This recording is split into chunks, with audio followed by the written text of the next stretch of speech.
Bots got me, I guess. Something happened. My Twitter got hacked and deleted. I had to create a new one if you want to go follow me at Jimmy Allen07 on Twitter. 07. I would really appreciate it. I needed a number. It's the jersey that I wore in every sport, so I just threw that out there because Jimmy Allen 7 was taken apparently. But give me a follow. I'd appreciate it. I'm trying to get my 2,000 plus followers back. I'd appreciate you, fam, if you could help me out. But Nebraska's got some news. Not only in the players' realm, but in the coaches' realm that we're going to dive into for a minute. We haven't talked about Kenny Minchey yet on the show. Obviously, the Notre Dame backup is going to transfer into Nebraska, and it looks like there may be a quarterback battle between him and TJ Lateef. Yep. But I find it really hard to believe a guy that was a backup for his entire college career up until this point, meaning Kenny Minchey, is going to come to Lincoln without some sort of, hey, you might have the upper leg here as a starter, which is really interesting because TJ Lateef has more starts under his belt than Kenny Minchey does. Yeah, this was interesting because I think one of the things, if you're going to dip into the portal for a quarterback who you want to be your starter, usually you're looking for a guy who's got starting experience, right? Like that's the kind of player you're looking for. If you're a Power 4, especially Big Ten SEC team, you want a guy who's got some starting experience who can come in and like hit the ground running. You don't have to teach him a bunch of things because he's been through the fires, right? That's what we see a lot when guys, they come from either, the FCS ranks or from the G5 ranks and they go to a Power 4 school. They get those guys in because they've already played a ton of football and they think that it can translate to the higher level. We don't know what Kenny Minchey looks like as a starting quarterback. We know what he looks like in complete blowout situations as a guy that could drop back and play without fear. Right. So, and I went through and watched basically every play. Ton of Syracuse breakdown. He played this season. And I'll be 100% honest with you. He reminds me a lot of TJ Lateef. So he looks a lot the same. The things that he does. We can go down comparison road because there was a guy that he reminded me of specifically from his running style, not his running ability. And I want to make sure that is completely differentiated here. The way he runs reminds me a lot of Taylor Martinez. And I don't mean from a straightaway speed. If he hits the corner, you're never going to catch him. Straight up and down? I mean straight up and down with no pad level. Yeah. Hey, listen, he is athletic and he's a little fleet of foot. And I think he's exactly what this coaching staff is looking for. I love his ability to throw the ball. He can throw an out route. He can throw a comeback, and he gets rid of the ball quickly.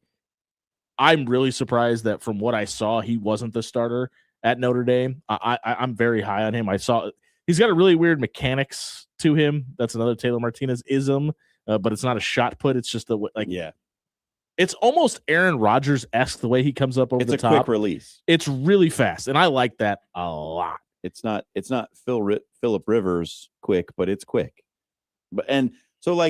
Just watching him, I think he's got good feet. He's good in the pocket. He can break sacks. He throws on the run really well. That's what I was going to next. And he's sharp with the ball, super decisive, sees the open man, throws it right away, doesn't mess around with it.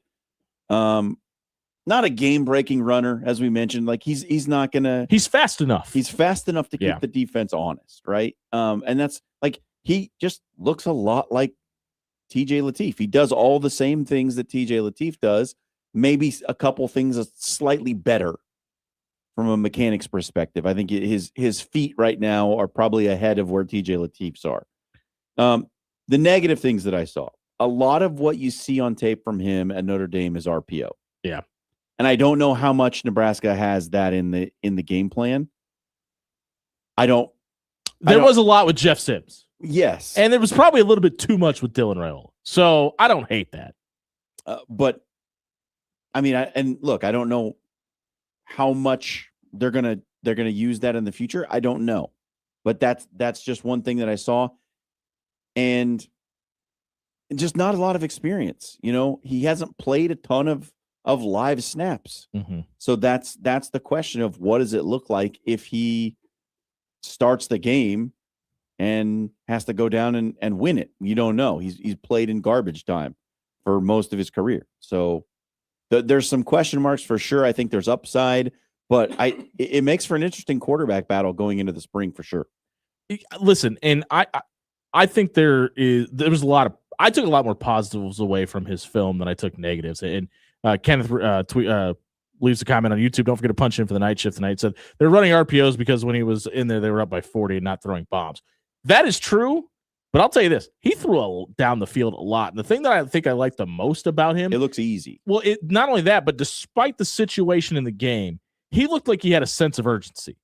I can't remember the last time I said that. And listen, in a 40-point blowout, to Kenneth's point, I don't remember the last time I saw a quarterback have a sense of urgency in Lincoln with a 6-point deficit, let alone a 40-point lead. So if he can come in and put a spark in the offense like that, I think he's not a runner in a sense he's going to make you afraid of him, but he's going to keep you honest. And if you could just equate for one more defender in the box to open up the pass game, that's going to go a long, long way. The other thing that I've seen some, hand-wringing consternation, social media comments about is that, oh, we're bringing in Notre Dame's backup. Great. And it's like, okay, I understand from one perspective, but on the other side, like, let's remember that LSU brought in a backup quarterback. His name was Joe Burrow.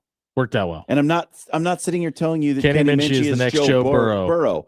But what I'm saying is that, is he better than what we got?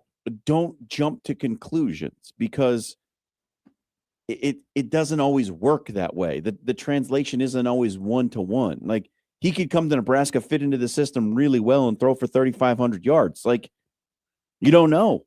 And the thing I think I want to point out the most is in those situations, he wasn't rolling out there with the number one offensive line. There were times where there was a really busy pocket, and he was able to climb it, get rid of the ball, or take off and run when needed to. And that, I think, with what we see now, listen, Cheap Wave coming in, and there being a bunch of different offensive linemen that Nebraska has added to from the portal even as early as today, is going to probably be something that's going to be a necessity going forward. Sure. And look, on the other transfer front, Brendan Black, the offensive lineman from Iowa State, I went through and watched a bunch of his the highlights from I think 4 Iowa State games this year. I watched the TCU game, I watched the Kansas game, I watched the Colorado game, and there's one other one, the Iowa game. I watched all the highlights from those games and specifically just watched him to try and get an opinion on like what he is. He can move some bodies, man. He is a body mover. There's no doubt about that. And he's also a very good pass blocker. TCU was throwing TE stunts at him basically every play that was on the highlights, and he picks those up so well. He goes out with the tackle. But that tells you and he's a good communicator. And shoves that end wide, and he jumps back in to get that end looping back to the inside and picked it up every time that I saw. Loved that for him. The other thing I really like is he looks for contact. He's trying to hit somebody on every play. And there's been way too many times where we've seen Nebraska offensive linemen standing around and catching defenders. I agree. And like you said, he can absolutely move bodies. There are a couple things that stuck out to me that I didn't really like. He's a little less than ideal at getting to the second level. Yeah, he's not the most athletic guy. I agree. He doesn't get up on those linebackers kind of the way you would hope. And then he's just kind of okay as a puller and a blocker in space. He whiffs on a couple of blocks in space. He doesn't like just maul those defensive backs into the dirt.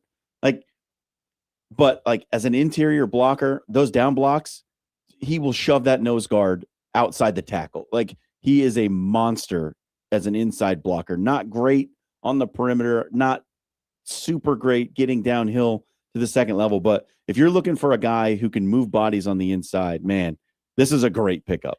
Is there anybody that's jumped into the portal from Nebraska that you've been surprised to see or were caught off guard by them jumping in? Yeah, I think all of them kind of make sense, right? Yeah. You all just kind of, you see the name, you're like, well, kind of probably could have predicted that one. I think maybe the one that I kind of not really scratched my head, but a little surprised by, what is the market for Keona Davis right now? He's a guy that played a lot of snaps last year. Yeah. None of them really stand out from the other. I don't see. I think this is a system fit situation with Keona Davis. I don't know that he fits into the new even front that they're going to bring in. So that's more how I read that. He started for Nebraska in the 3-man front, a DC coming in who wants to put 4 down. Maybe he just didn't feel like it was. Sure. And look, he didn't go into the portal right away. It seems like he waited, talked to Rob Ulrich, and then kind of came to the conclusion that it wasn't going to be his job. You know what I mean? Sure. That's kind of how I read that whole situation. I wonder if that's a similar situation to Willis McGahee IV, because he just announced that he is entering the transfer portal today, allegedly, from his official Twitter account. So that's the other thing that I caution people is because if you remember, Keona Davis also did this last year. Yeah. And I believe that we are in a world where maybe you don't buy all the way into the transfer until they are actually elsewhere. Which brings me to the elephant in the room. Because Dylan Raiola has officially transferred from Nebraska now. He's in the portal. He hasn't officially transferred. He's in anywhere. the portal. Yeah, let me rephrase that. Correct. Still got the question mark next to the end. Does it say more about Nebraska or more about Dylan Raiola? Or maybe about college football as a whole? That a guy that at one point was the number one recruit in the country, obviously by the time he came out, had fallen down the ranks, but was still widely considered a 5-star guy, top caliber guy, is still out there kind of in limbo, and it kind of feels like it might be Oregon, maybe, but that really feels square peg round hole anyway. Does it say more about Nebraska or Dylan Raiola? I think it says more about Dylan Raiola. I agree. Listen, you've heard me banging this drum for a while now that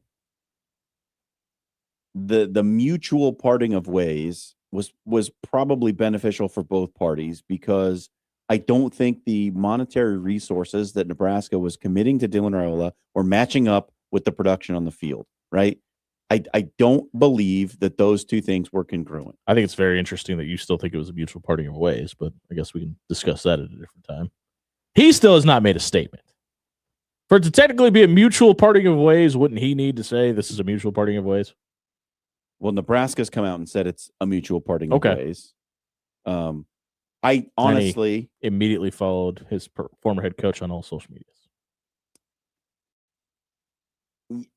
what do you want him to do? I don't know. I would like him to make a statement that is not a poem from ChatGPT Yeah. on social media about Agreed. a mutual parting of Yes. ways. I probably find it a little bit more interesting that we've already got Brendan Sorsby to Texas Tech. That's for $90 million.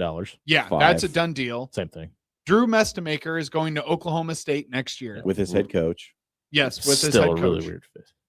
Sam Levitt is still up in the air. Number one in the portal, according to 24/7 Sports. And everybody else. We are getting all of DJ Lagway's news. I'm sure that he can't take a step in Florida right now without someone going, hey, DJ Lagway was just spotted at the Waffle House. He was just spotted at the Publix down the road from here. Like, you don't know. It's near Florida State. What if it could be Florida State?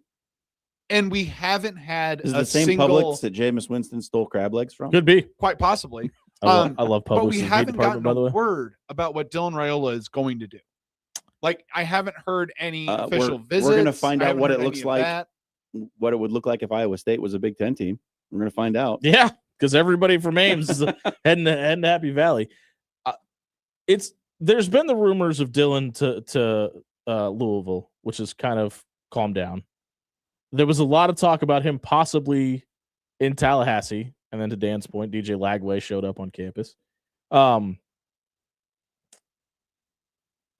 I will be really interested, and we may never get this story, but I'll be really interested to the why of where Dylan goes.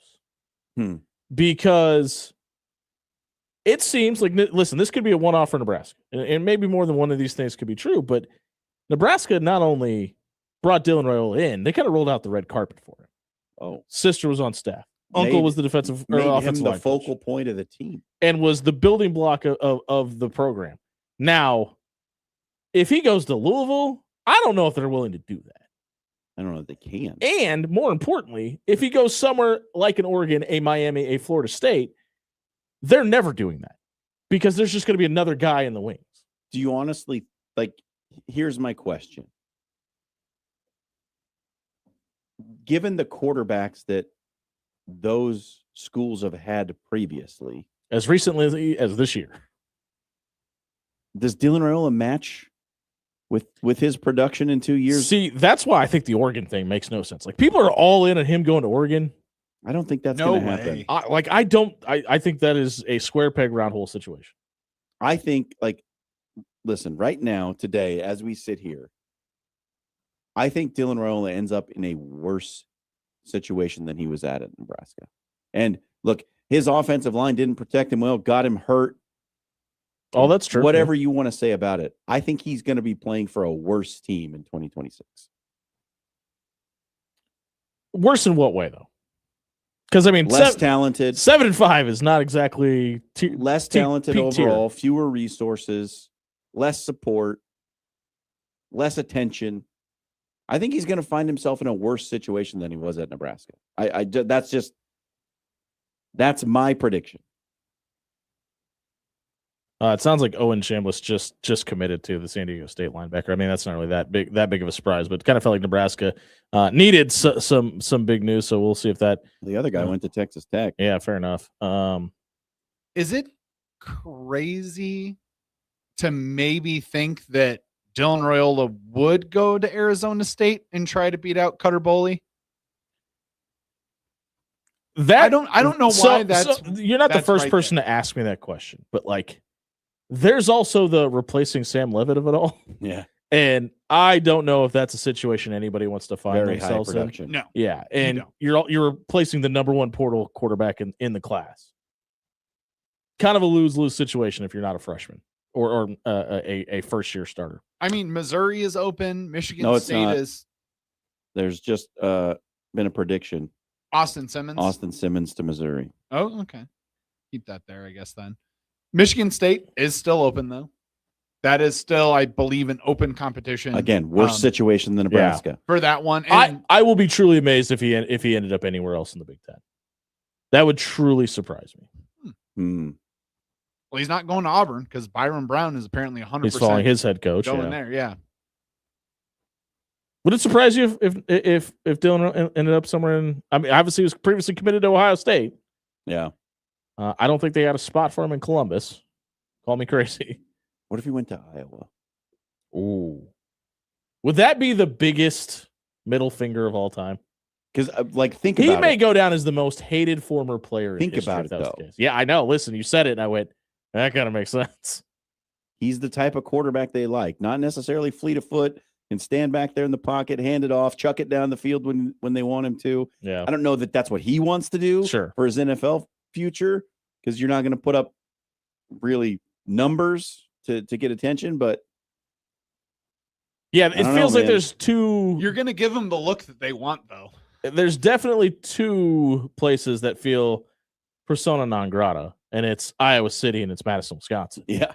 Well, apparently Wisconsin's got their guy already. Yeah, but I'm just saying, it just kind of feels like those are the two places where he may be the most hated man in the history of this program if he were to do that. We got to go somewhere. 136 guys in the portal right now, all playing the same position. Yeah, it's fascinating, honestly, with watching former players and where they end up. This one's a story, man. This is a movie. And it kind of feels like, obviously, Brendan Sorsby going is the first domino, right? Yep. It kind of feels like when Sam Levitt, that domino falls, there's going to be a lot more that falls into place, because there's obviously a lot of people trying to win the Sam Levitt sweepstake. There's a lot of people trying to have the longest win streak in the country right now in the Nebraska Cornhuskers men's basketball team. Currently hold on to that, and they have a 7-point lead. We'll break down the Huskers and the problems with the Blue Jays when we come back here on 1620 The Zone. We're talking local hoops. We'll be back on this side of the break.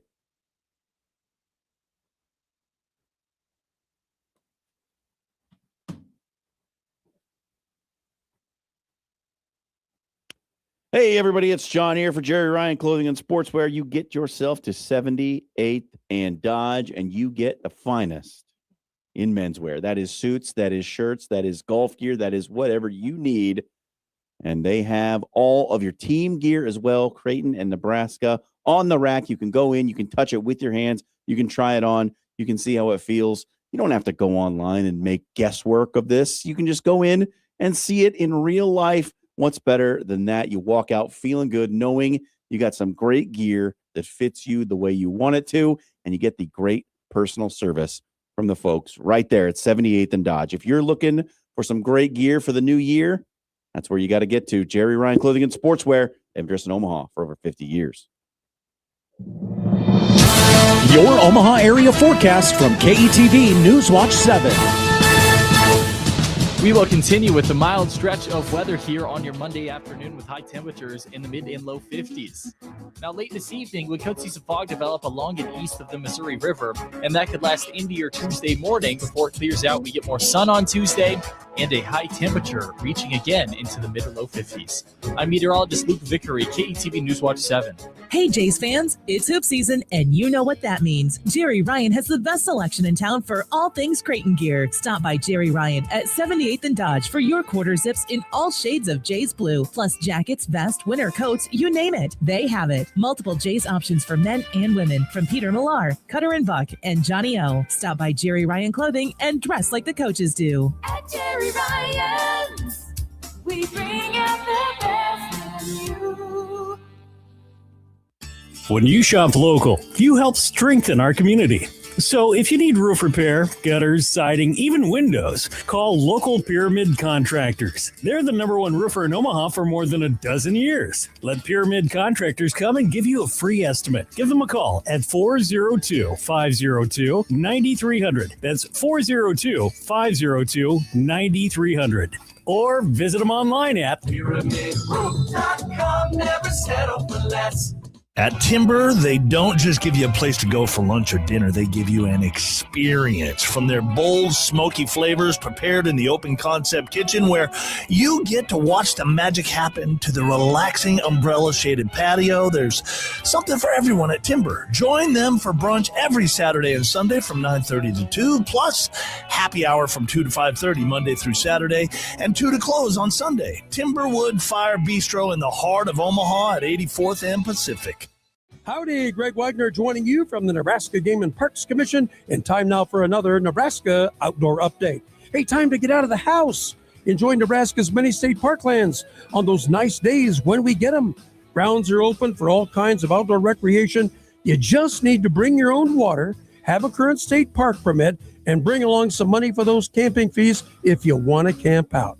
I always say, park it in a park. By the way, you can get lots of information on the Nebraska State Parks online through the Game and Parks website, outdoornebraska.gov.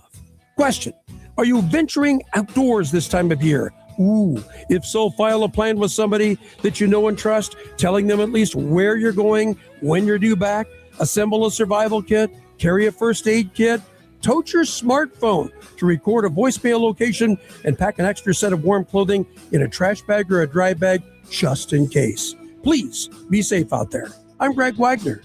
My name's Stephen Butler, and I own Controlled Comfort, and we've been in business for 6 decades, and in those 6 decades, I like to think that everything we do is about the art of comfort. It's about the skill of our people, but it's also about the integrity, because at the end of the day, I value my employees, so they value you, and that's really all this is about. If you get cold this winter, think about us. We'll come help you out. We'll get you out of bind. It'll be fair, it'll be fast, and it'll be the right price. Control Comfort keeps it under control. What is dedication? My daughter started making necklaces. She makes what we call affirmation fashion. I tell her every day that your black is beautiful. Your black is beautiful. And if there's anything better than being beautiful, it's being smart. If there's anything better than being smart, it's being kind. And reaffirming that every day is our method of making sure her chin never drops. My dad wasn't around, and I remember riding a bike and falling off and cutting myself, and me never just wanted to get back on it. People ask, how your children learn how to ride a bike, and you didn't. I didn't teach them. I just created an environment where they taught themselves, and all I had to do was be there. That's dedication. Visit fatherhood.gov to hear more. Brought to you by the U.S. Department of Health and Human Services and the Ad Council. You are listening to After Hours with Jimmy Allen on 1620 The Zone. 6:26 on a Monday here on 1620 The Zone, brought to you by Bellevue University. If you're looking for the ideal college experience in the spring, head over to bellevue.edu and register for classes tonight. John Schreiner, Jimmy Allen, Dan Camden with you here. We're going to catch up with the Omaha North girls basketball team here in just a few minutes. Before we do that, we got to talk about the collegiate level around the state, because it's going real well in Lincoln right now. Things are good. A little shaky here in Omaha. Things are not great. Creighton snatched defeat from the jaws of victory yesterday. Boy, did they. Against Seton Hall. I mean, they didn't have a field goal for the last 6 minutes.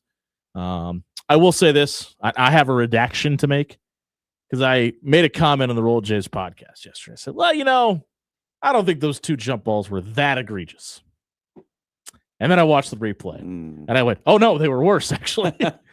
I think the officials in Newark yesterday faulted Creighton for not being a little bit more aggressive when trying to inbounds.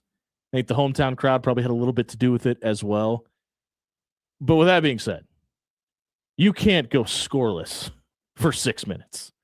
Got the chance to talk to Alan Huss yesterday, and I mean he owned it and was like, this is definitely on us as a coaching staff, and we got to get some stuff figured out. But you also can't let guys get bear hugged at midcourt and literally waist locked at for 3/4 of the game without a whistle.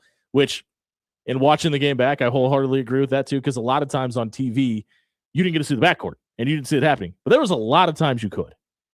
And if I could see it on my TV, and listen, there was a couple times where Blake Harper was getting away with a little bit too, so they were kind of letting it go both ways. It was a very poorly officiated game yesterday. With that being said, Creighton's path to the tournament is getting bleaker and bleaker by the minute. I mean, that was a quad 1 win that they had to have. That it would have been a quad 1 win now. I don't think Seton Hall's actually that good. I think their schedules helped them out a ton. I don't know if anybody other than UConn in the Big East is good. I mean, everything's up for grabs. St. John's just got beat by Providence, so who knows? But again, like, if you make it to the Big East championship game in the tournament, you're probably getting into the tournament, right? Like, if you finish, say that again, if you make it to the Big tournament East championship game, yeah, okay, you're getting into the I thought tournament. you said if right? you win one tournament game. No, No. I think you have to make with what Creighton has now. And listen, I said I think you got to get. I think you've got to win 21 games, and that's usually the automatic get in, right? Or you've got to either sweep UConn or St. John's. And now after yesterday, maybe not even St. John's going to do that for you. But I think it's going to be really intriguing by the end of February to see how many automatic bids we're talking about for the Big East, because it doesn't look great right now. Yeah, there might be 2 that feel safe. Yeah, come postseason time. And look, on the other side for the Blue Jays, I had a chance to do the Creighton women's game yesterday, and they were on a 3-game losing streak. Butler came into town, and like that, Creighton suited 8 players for the game. They had 8 active players. Only 7 of them played. They got a freshman from Serbia who's like not playing a ton. So they only played 7 players in the game and found a way to win. They're pretty beat up though. It's super beat up. Congratulations to the Gesser twins. Both started. They did. And Butler's game plan was to not let them shoot the ball. Yeah. And they did exactly that. But look, they found a way to win. So like the Creighton women who've become accustomed to just playing in March as well, their path is pretty rocky as well. They just got back to 500 finally. So yeah, like a lot of turnover on both sides, men's and women's, for Creighton basketball this year. I think that's what makes what's happening in Lincoln right now for both men and women, that much more intriguing, because both of maybe not a little less the women, but the men's team specifically have folded in some pretty big spots. Right now, they're 2-point underdog in Columbus tonight and have an 8-point lead at halftime. But that Michigan State game, where you've literally got Tom Izzo sitting on the other side of the coach's box, and you're coming down to the wire in a situation where Tom Izzo-led team has got a chance to go to the line and tie it at PBA. How many times have we seen that moment end in overtime, and then just the Michigan State team, that's the number 9 team in the country, just outlasting, or Nebraska just folds up their chairs in overtime and heads back to the locker room, basically. And literally Rink Mast and that group of guys just turn them away. And I think it's really important to point out, like, the fact that they're doing this without Connor Seaton. Now, he's clearly not the most important piece, but I think he was a pretty important cog in the wheel that we were talking about before the season even started. Braden Frager has become an absolute dude. And I think Bear K has taken a giant step forward, and they clearly got the best guy out of the transfer portal. Well, I don't want to say clearly, because I think Josh Dix has taken a big step forward. But I was going to say from Iowa. But, I mean, Stanford seems to be a perfect fit for what Fred wants to do. I think they looked at that Tominaga team and said, how do we continue to how do we get higher level of shooter? Obviously, Casey was in a world of his own, but like, how do we get more of that and sprinkle it around Rink Mast in year number 94 of him being in college? and just allow him to kind of take over and dominate games, because that's what they're doing. And by the way, it's working very, very well. Like, so the last few times that Nebraska has had a competent basketball team, you watch them and they were not fun to watch. No, like, it's been bad basketball. It was, even when they're good, it's just bad an basketball. absolute slog. And the reason they won is because they had fewer bloody noses than their opponent. Well, it was lack of ball movement. It was lack of movement off the ball. It was the ball just sticking in certain spots. If there's one thing that this current Nebraska team is It's doing, fun. not even that, it's more fundamental. You're getting one more pass. You're finding open shooters. You're getting rim runs because of it, and they're creating offense off of defense. That is not something that we've really seen in maybe ever. Yeah. in Well, Lincoln. You talk about that the Tominaga team. You had Casey, who could shoot the lights out, and then 4 street fighters around him. Like, that's what it was. Which was probably a movie somewhere in the world too.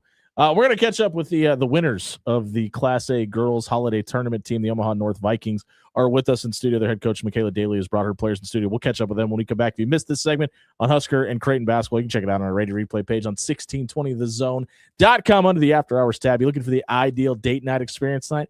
It's Pasta Amore in Rockbrook Village. Hand-making pasta for over 40 years in Omaha at one central location. It is the ideal date night. It's a Monday.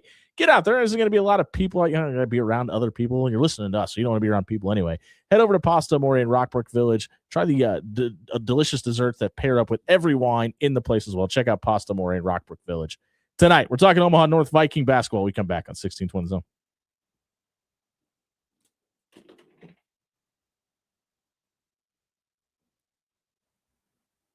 Hey, everybody, it's John here for Bob at Williams Law. New year, new you, new lawsuit? Well, if that's the position you find yourself in, you need to get a hold of Bob at williamslaw.com. So, look, 2025, it's come and gone. But if you've still got some things hanging around, you need to get taken care of. Maybe there's a legal situation that you're not sure how to sort through. Bob can sit with that down with you and explain all of your rights and get you through that situation in terms that you can understand. He does it with us when he comes in, talks about those complicated topics in sports law. He can do it for you in your personal life, whether it's criminal, personal, or civil. If you got legal questions, you need Bob in your corner. Check out williamslawllc.com. Criminal, civil, personal. If you or a loved one is facing a lawsuit, let Williams Law represent you and your family today. With more than 20 years litigation experience in Nebraska, Williams Law will defend you with the dedication you deserve. If you're facing a DUI or if your son or daughter has been accused of a crime, Williams Law is here for you. Call 402-522-6317 to get a free, no-obligation consultation and to get the representation you deserve today. Hey, Jays fans, it's hoop season, and you know what that means. Jerry Ryan has the best selection in town for all things Creighton gear. Stop by Jerry Ryan at 78th and Dodge for your quarter zips in all shades of Jays blue, plus jackets, vests, winter coats, you name it. They have it. Multiple Jays options for men and women from Peter Millar, Cutter and Buck, and Johnny O. Stop by Jerry Ryan Clothing and dress like the coaches do. At Jerry Ryan's, we bring out the best in you. It's cold weather season, and when it gets cold outside, pests want to come inside. From spiders to rodents, now is the time to prep your home for the winter months. An end-of-the-year pest control checkup can keep mice out of your walls, spiders out of your corners, and can even prevent the occasional squirrel or raccoon from trying to make themselves at home. Don't let unwanted guests, besides your in-laws, crash your holidays. Visit ReconPestServices.com today and stay protected all season long. Life is unpredictable, with seasonal storms and plumbing issues hiding around every corner. You can't predict the future. So when life happens, go with a trusted, reputable company like Paul Davis Restoration. Fire, water, mold, or storm damage can all be restored by Paul Davis Restoration. Don't live in the aftermath of tragedy. Restore your home today. Call Paul Davis Restoration at 402-553-0373 today. If your brand isn't generating you business, well, it's losing. That's where Sign Ovation steps in. We help Omaha businesses win the visibility game with bold storefront signs and vehicle decals that turn your ride into a rolling billboard. Your brand should be working, even when you're not. Driving impressions, creating leads, and bringing customers through the door. Stop riding the bench. Put your brand in the game. Visit OmahaSignsAndWraps.com tonight. That's OmahaSignsAndWraps.com. Sign Ovation, where brands show up and win. You're listening to After Hours with Jimmy Allen on 1620 The Zone. Welcome back inside the After Hours Lounge, 637 on a Monday night here on 1620 Zone, brought to you by Bellevue University. Head over to bellevue.edu, register for classes, become a Bruin as early as this spring. We have the queens of the Metro Tournament, the Class A Metro Tournament winners, the Omaha North Vikings. Their head coach, Michaela Daly, is in studio with us tonight. Coach, thanks for being here. Thank you for having us. For the very first time, thank you for being here tonight. I told you off air, but it's 100% on me. I can't believe we haven't had you in up until this point. But congratulations on the championship regardless. Your assistant coach, Terry Coleman, is with you. You've also brought Sierra Thomas, Tanaya Wilson, and Justine Tacho in with you as well. Coach, I want to start with you. This team got to travel to Arizona in the I guess the off-season / preseason of high school basketball. How did it help this team in the tournament to have that travel experience? It helped out a lot. One thing about it is when you're going out of town to play, you're playing against a lot of tough competition. Sure. And so it was a nice time for us to be able to experience different competition and get them the chance to gel and mesh together and finally come together as home because we haven't been able to play with everybody. Sure. And so it was just like the perfect timing for us to come out there and see where we at with everybody. You couldn't get to Arizona in January, though? Yeah. We're going to need the folks down at Omaha North to do that next year. Last year, your team finished below 500. What was the offseason like? You added a bunch of new players. How did you go about getting them all to be on the same page and rowing in the same direction? Okay, so them coming in the off season like that was by surprise. You know, people tend to think that I did something special. And You waved the magic wand. Yeah, I did, Yeah. and I'm me. I'm Sure. authentically me. So the thing is I started off in the summer with off season workouts, and then I got a call from one of the players' parents about her coming over. We discussed it, and she decided that this is the right fit for her. And the thing is that I coach some of them. I'm one of the assistant coaches for Nebraska Hoops League / TNE. Sure. And so I already have a relationship with those individuals. And so like it was an easy transition.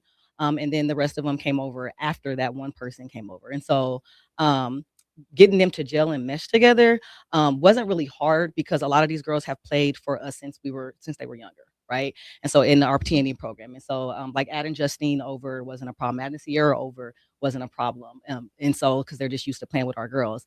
And so the addition of Joe and Tink, I mean, that was a great addition, but they didn't decide that till the end of the summer. Sure. So I mean, all these girls came in after the transfer date.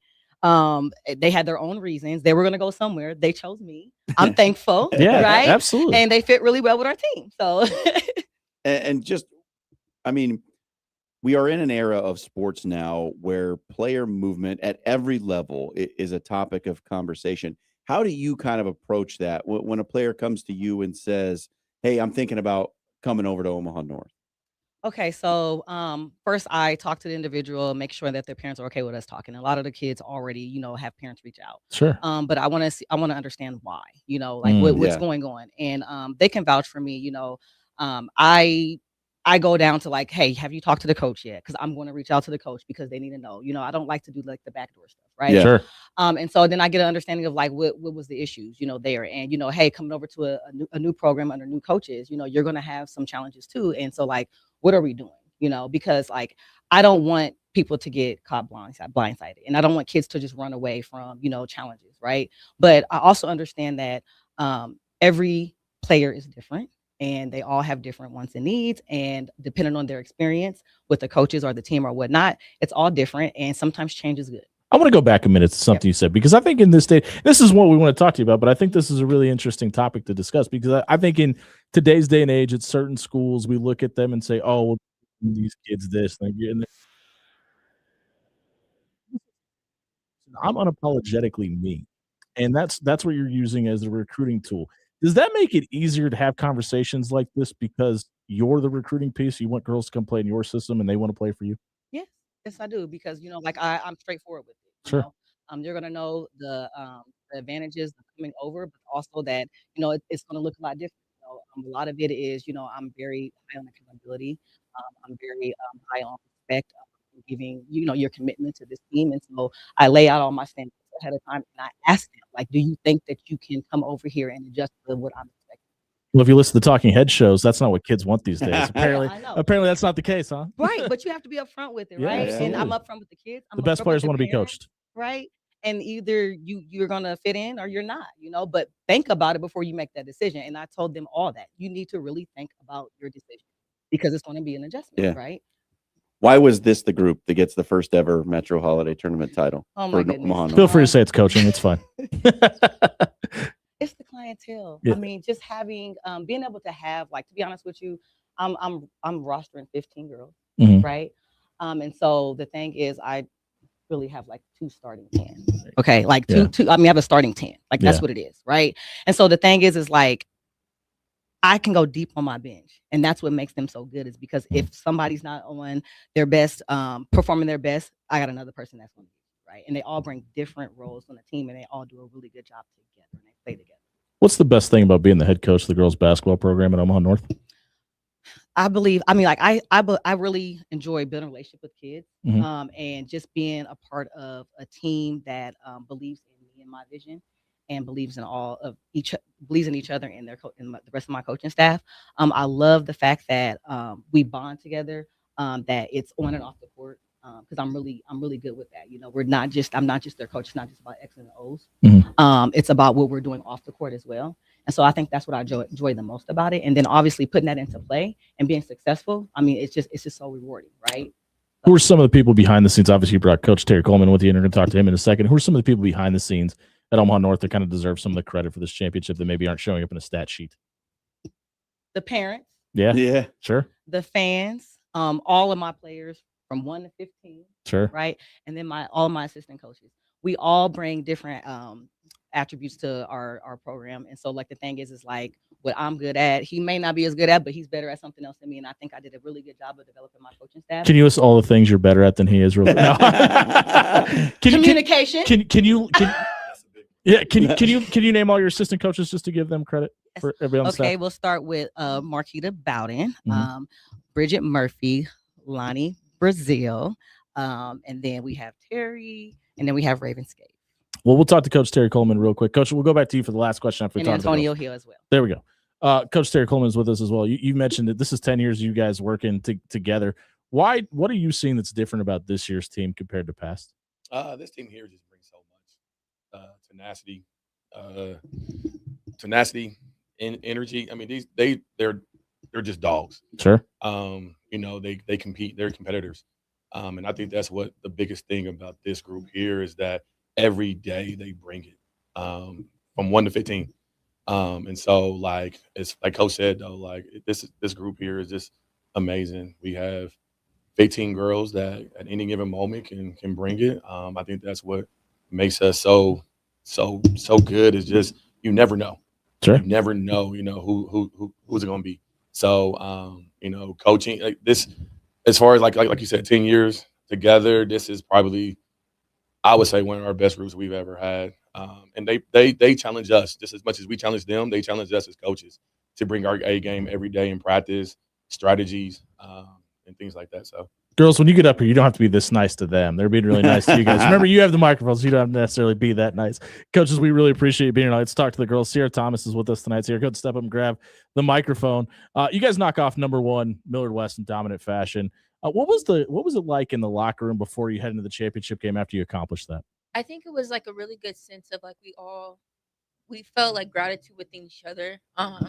That game, like we had never as a group played in front of that many people.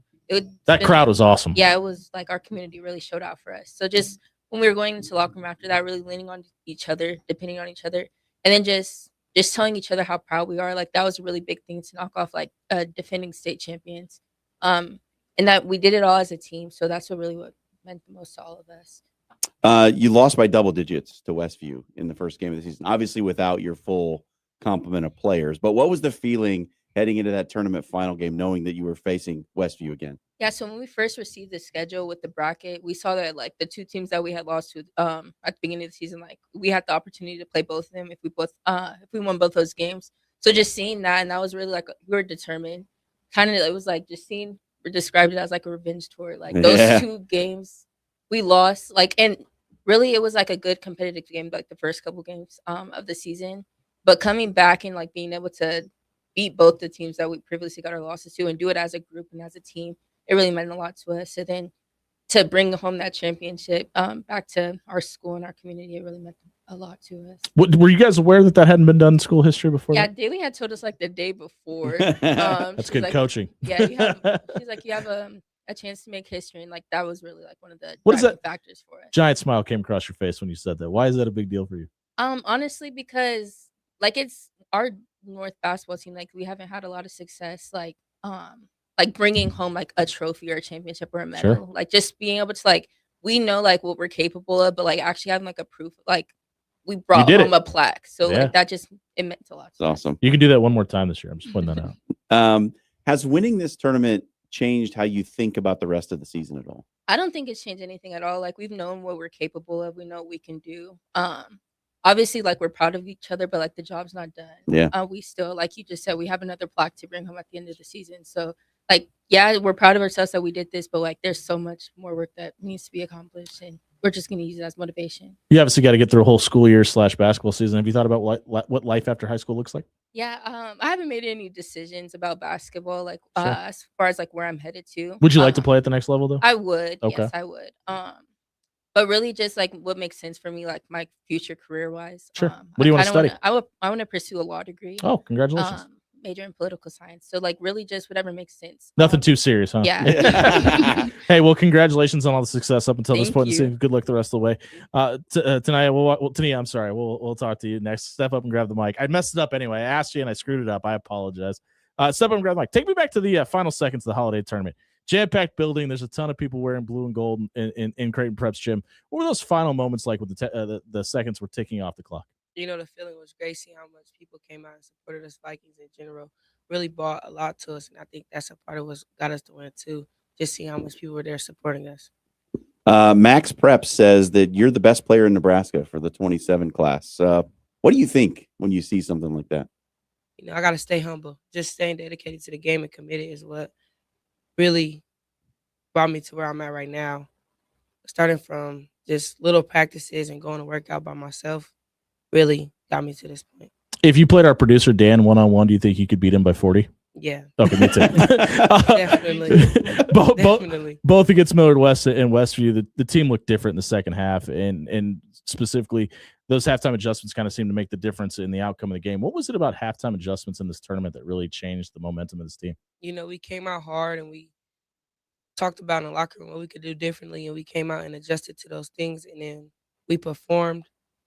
We performed what we talked about in the locker room. That's what helped us got the win for both of those teams. We talked to Coach about this a little bit, but you're one of the new players to Omaha North this season. How did this group, from your perspective, come together so quickly? You know, off-season workouts has really brought us together. I feel like just starting from on the track every day, you know. There's a story there. Yeah, running every day, you know. We had a couple of times where we played against each other and made us tougher, and I feel like just the personality is on this team really is bringing us together. We're still coming together as we speak. You obviously have a little bit longer to go. Have you thought about life after high school for yourself? Yes. And that looks like? You know, I want to study in business. Okay. And then whatever brings me, you know, what college offer me, you know. The dream school would be what? Where would you love to play? Right now, it's like I have mixed feelings about schools and coaches. Okay. At the next level. Well, you got a little bit of time to figure it out. Congratulations on all the success, and thanks for being here tonight. Good luck the rest of the season. Justine, we'll go over to you. Justine Tachoa is with us as well. Justine, you scored 18 points against Westview. You said after the game, you knew what this team is best at. Define that for us. What is Omaha North girls basketball best at? One of the major things, like Coach said, is we have numbers, and it's not just numbers. We have a lot of talented, high IQ players, and we all bring different things to the table. And I think one of the best things about this team is this is by far like the team chemistry, even though it's still developing. The point that we're at right now has me very excited to see where we're going to be at come March time. We all bring different parts to the table, and when we all mesh together and we get up and down playing really well, we look really good. And I'm excited that we were able to show that in front of everybody. So you're part of the first ever basketball tournament championship for Omaha North girls basketball. Where does your mind go when you think about what that means? But aside from Omaha North, this is also my first time in my entire career winning a championship like that. Congratulations. So I know how hard it is because year after year I fell short personally. So I know that coming to a team like this and being able to accomplish that, I think the main difference was that we were all on the same page. We all knew what we wanted. Even from the first game from Central, we all knew that the goal was to make it to the championship, but it was all about one game at a time. In order to make it to Westview, we had to beat Central. In order to make it to Central, we had to, it was all about. We've kind of talked about this throughout the entire interview process here, but why is there's a lot of new faces, but a lot of you are seniors and there's a lot of upperclassmen on this team. How close is this group of 26 and 27? I feel like we're like a family. We're all sisters. We all call each other sisters, sis. Everybody on the team is very close. We can laugh and joke with each other, but I think the best part about this team is as much as we laugh and joke around, when it's time to get serious and get things done, we get things done. We can play around after the clock says 0-0, but the thing about this team is we can flip the switch, and that's what I think is best. We can all go when it's time to go. Who do you dislike the most? No, I'm just you don't have to answer that. I'm just kidding. Yeah, definitely. Actually, I would definitely say like Gio because I don't dislike her, but Gio, she's just like me. She challenges me. There you go. All right. More personal validation. You were named most outstanding player of the tournament. Did that feel validating for you at all? How would you describe receiving that honor?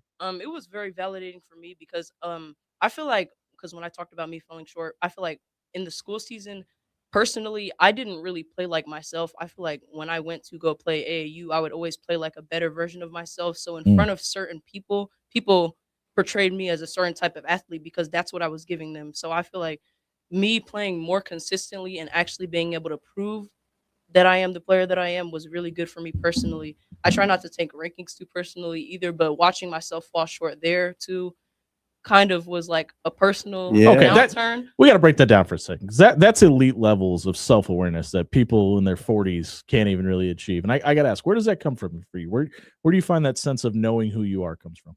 Honestly, I feel like it comes from my parents. My parents kind of raised me to be very direct about what you want. I knew even with my sister, when my sister committed to Jackson State, I saw how she was performing at the program and she's performing very well there at a high level.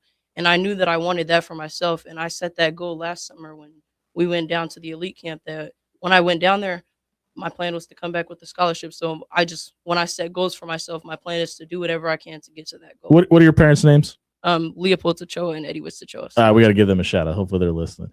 So obviously you've thought about it. What do you want life after high school to look like for you? Life after high school, obviously I want to pursue basketball, but for me it gets deeper than basketball because it was always about academics first. I want to pursue nursing in college, and I know that that's going to be hard because nursing is already a big degree to pursue on your own, but to do that in basketball is going to be difficult. But I feel like I'm no stranger to hard work, so Jackson State is also a good program, and the teachers there, based off what my sister told me, they're very good at incorporating your schedule and stuff like that. So I feel like as long as I go there with the level head and continue to have a level head, I should be okay. Have you committed there already? Yes. I didn't realize that. I'm sorry. Okay. Well, congratulations on that. Thanks for being here tonight. Congratulations on all the success. We'll talk to you later in the season. Coach, we'll go back over to you to wrap this up. We're catching up with Michaela Daly and the girls basketball program over at Omaha North. We talked about it with the girls. There's still a trophy to be decided at the end of this season. What is the path to a possible state championship look like for Omaha North girls basketball? We're eager. We're hungry. We're taking it one day at a time. I didn't get that at all from that conversation. That's what everybody was saying. It's almost like a reflection of the head coach, huh? Yeah, we are eager. We are hungry. We just want to take it one day at a time. It takes one practice at a time, one game at a time. And so I'm very, very honored to be able to coach this group of girls. I know that they're going to be able to tackle the challenges that they face along the way. And it's not going to be easy. Sure. It's not going to be easy. And so I'm very happy that they got a chance to show what they are worth the other day and being successful there. And so my thing is like now it's like the target's on our back. Sure. And you're going to have it's a different game, right? It's a different game. Yeah. You have to step up. I want to give a shout out though to my community. Yeah, okay. Absolutely do. I am so grateful of how they showed up and showed out for us. It was incredible. It just that scene in that arena, it helped us a lot. Yeah. And it also helped my girls because they have never had a crowd that big cheering for them. right? And it's just amazing that, we were able to do that with 2 OPS schools. Shout out to Westview as well. Yeah, right? absolutely. And so we have some really good players in OPS, and that is going to that's changing with the outlook on OPS right now. And Is that a big deal for you? Yes, it is a big deal. Okay. I'm tired of everybody. I'm an talking OPS kid too, so I understand. I'm tired of Yeah. everybody, talking about us. Sure. We are good too. And there's Mhm. other teams that's getting better. Benson's doing a good job. Like Northwest has a developing team. It's going to get better. Sure. But you also have to trust the process. Parents have to believe in that and not listen to what they're saying out there. It's like, these are our kids. They're OPS product. Why are you going somewhere else? Sure. Right. And so once we get back to that, it will be fine. So I think that this is a starting point. So yes, shout out to the North Omaha community, Omaha in general, but North Omaha showed up and showed out for us. Well, Thank you so much. Hopefully, there's a lot of V's high up in the air tonight, they were, yes. celebrating their North Vikings winning a championship. If you missed, Congratulations. congratulations, Coach. If you missed any Coach Daly's segment with her girls tonight, check it out on our radio replay page on 1620thezone.com. It was brought to you by Controlled Comfort Heating and Air. It's cold outside. Don't let it become cold inside. You don't want to be hanging out with Jack Frost in your living room. Get over to controlledcomfort.com. Set up a maintenance appointment to have your HVAC taken a look at tonight with a maintenance plan with Controlled Comfort. They'll come out and they'll replace your furnace filter. They'll also give you peace of mind about when you're going to have to turn on your air conditioner as well. Check out controlledcomfort.com. Tonight, we'll be right back. We're going to find out what's trending on social media. We come back in 1620 Zone.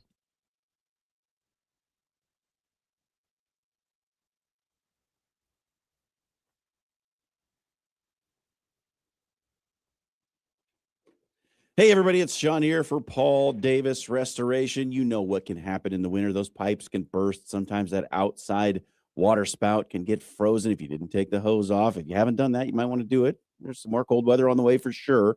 But if you didn't and you got a water situation in the basement now, you know the number to call, 402-553-0373. Paul Davis will have a team out in a flash, getting whatever situation you're dealing with fixed up, get the home back to the way it was before the damage happened. Water, mold mitigation, smoke damage, whatever it is, Paul Davis can get you fixed back up, living your best life. Call him at 402-553-0373 for Paul Davis Restoration. It's cold weather season, and when it gets cold outside, pests want to come inside. From spiders to rodents, now is the time to prep your home for the winter months. An end-of-the-year pest control checkup can keep mice out of your walls, spiders out of your corners, and can even prevent the occasional squirrel or raccoon from trying to make themselves at home. Don't let unwanted guests, besides your in-laws, crash your holidays. Visit ReconPestServices.com today and stay protected all season long. When you shop local, you help strengthen our community. So if you need roof repair, gutters, siding, even windows, call local Pyramid Contractors. They're the #1 roofer in Omaha for more than a dozen years. Let Pyramid Contractors come and give you a free estimate. Give them a call at 402-502-9300. That's 402-502-9300. Or visit them online at PyramidRoof.com. Never settle for less. Life is unpredictable, with seasonal storms and plumbing issues hiding around every corner. You can't predict the future. So when life happens, go with a trusted, reputable company like Paul Davis Restoration. Fire, water, mold, or storm damage can all be restored by Paul Davis Restoration. Don't live in the aftermath of tragedy. Restore your home today. Call Paul Davis Restoration at 402-553-0373 today.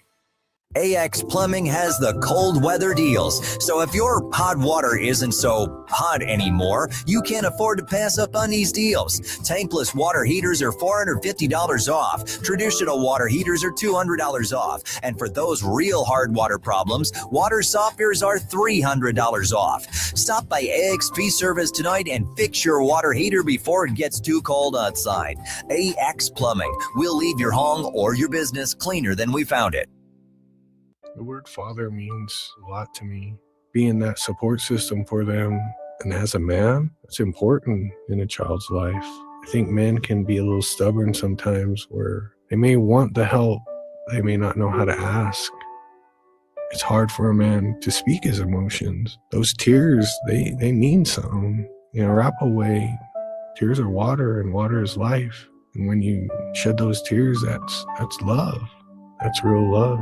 Sometimes as dads, I think we're too hard on ourselves. Life can come at you really quick, and it can be really tough at times. But then you put that one foot in front of the other, and you keep doing the right thing. Slowly that voice goes away, Arapahoe Way, you got to pray for yourself as well as for everybody else, but never forget yourself. Never stop being a dad. That's dedication. Find out more at fatherhood.gov. Brought to you by the U.S. Department of Health and Human Services and the Ad Council. Now back to After Hours with Jimmy Allen on 1620 The Zone.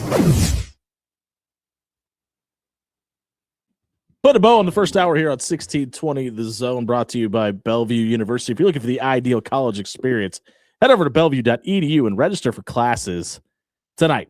Wrapping up the first hour, 1620 The Zone, it means it's time for Dan Campinen to grab the microphone and talk. Dan, what do we got?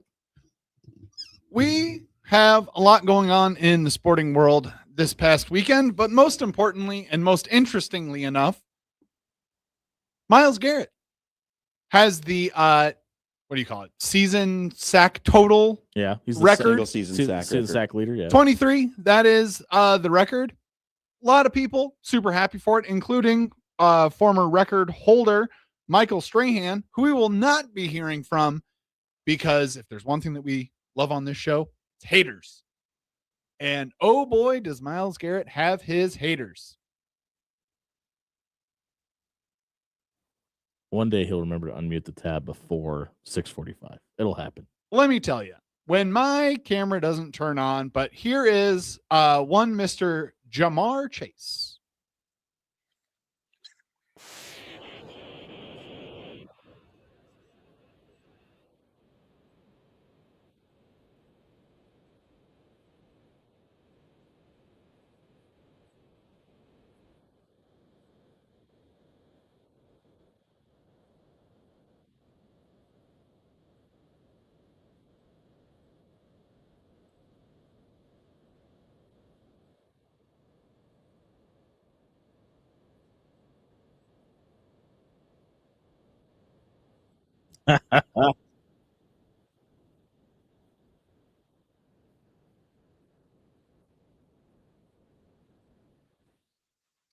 Unfortunately, that is where I have to cut it off, because Ja'Marr Chase is so good at giving like a post-game interview.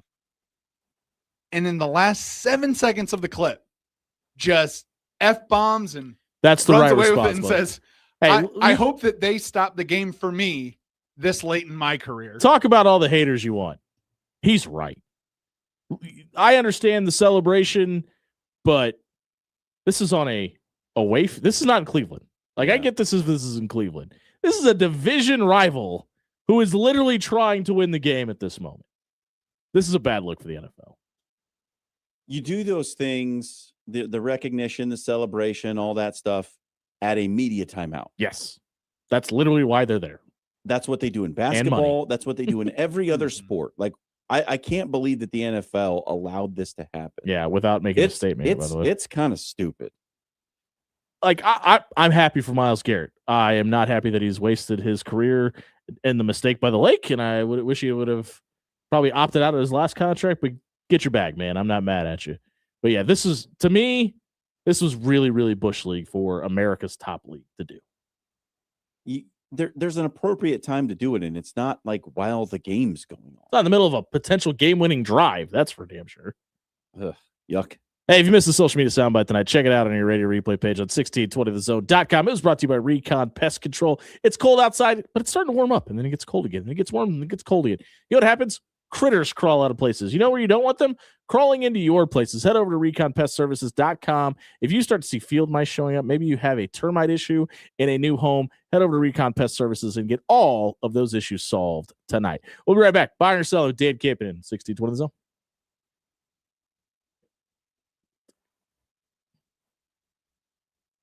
Hey, everybody, it's Jimmy Allen here for AX Plumbing, home or residential. They can do it all. Nick and the crew has bailed me out time and time again. How have they done that? Last year on Thanksgiving, they came out when we had a backup in our basement. We had a flood in our upstairs bathroom because of a bad wax ring underneath the toilet. Whatever your big-time plumbing problems are, there's big-time plumbing solutions at axpservice.com. There's financing available on the website as well. So if you have big-time plumbing issues, but not a big-time plumbing budget, AX Plumbing is the place for you. Head over to axpservice.com tonight.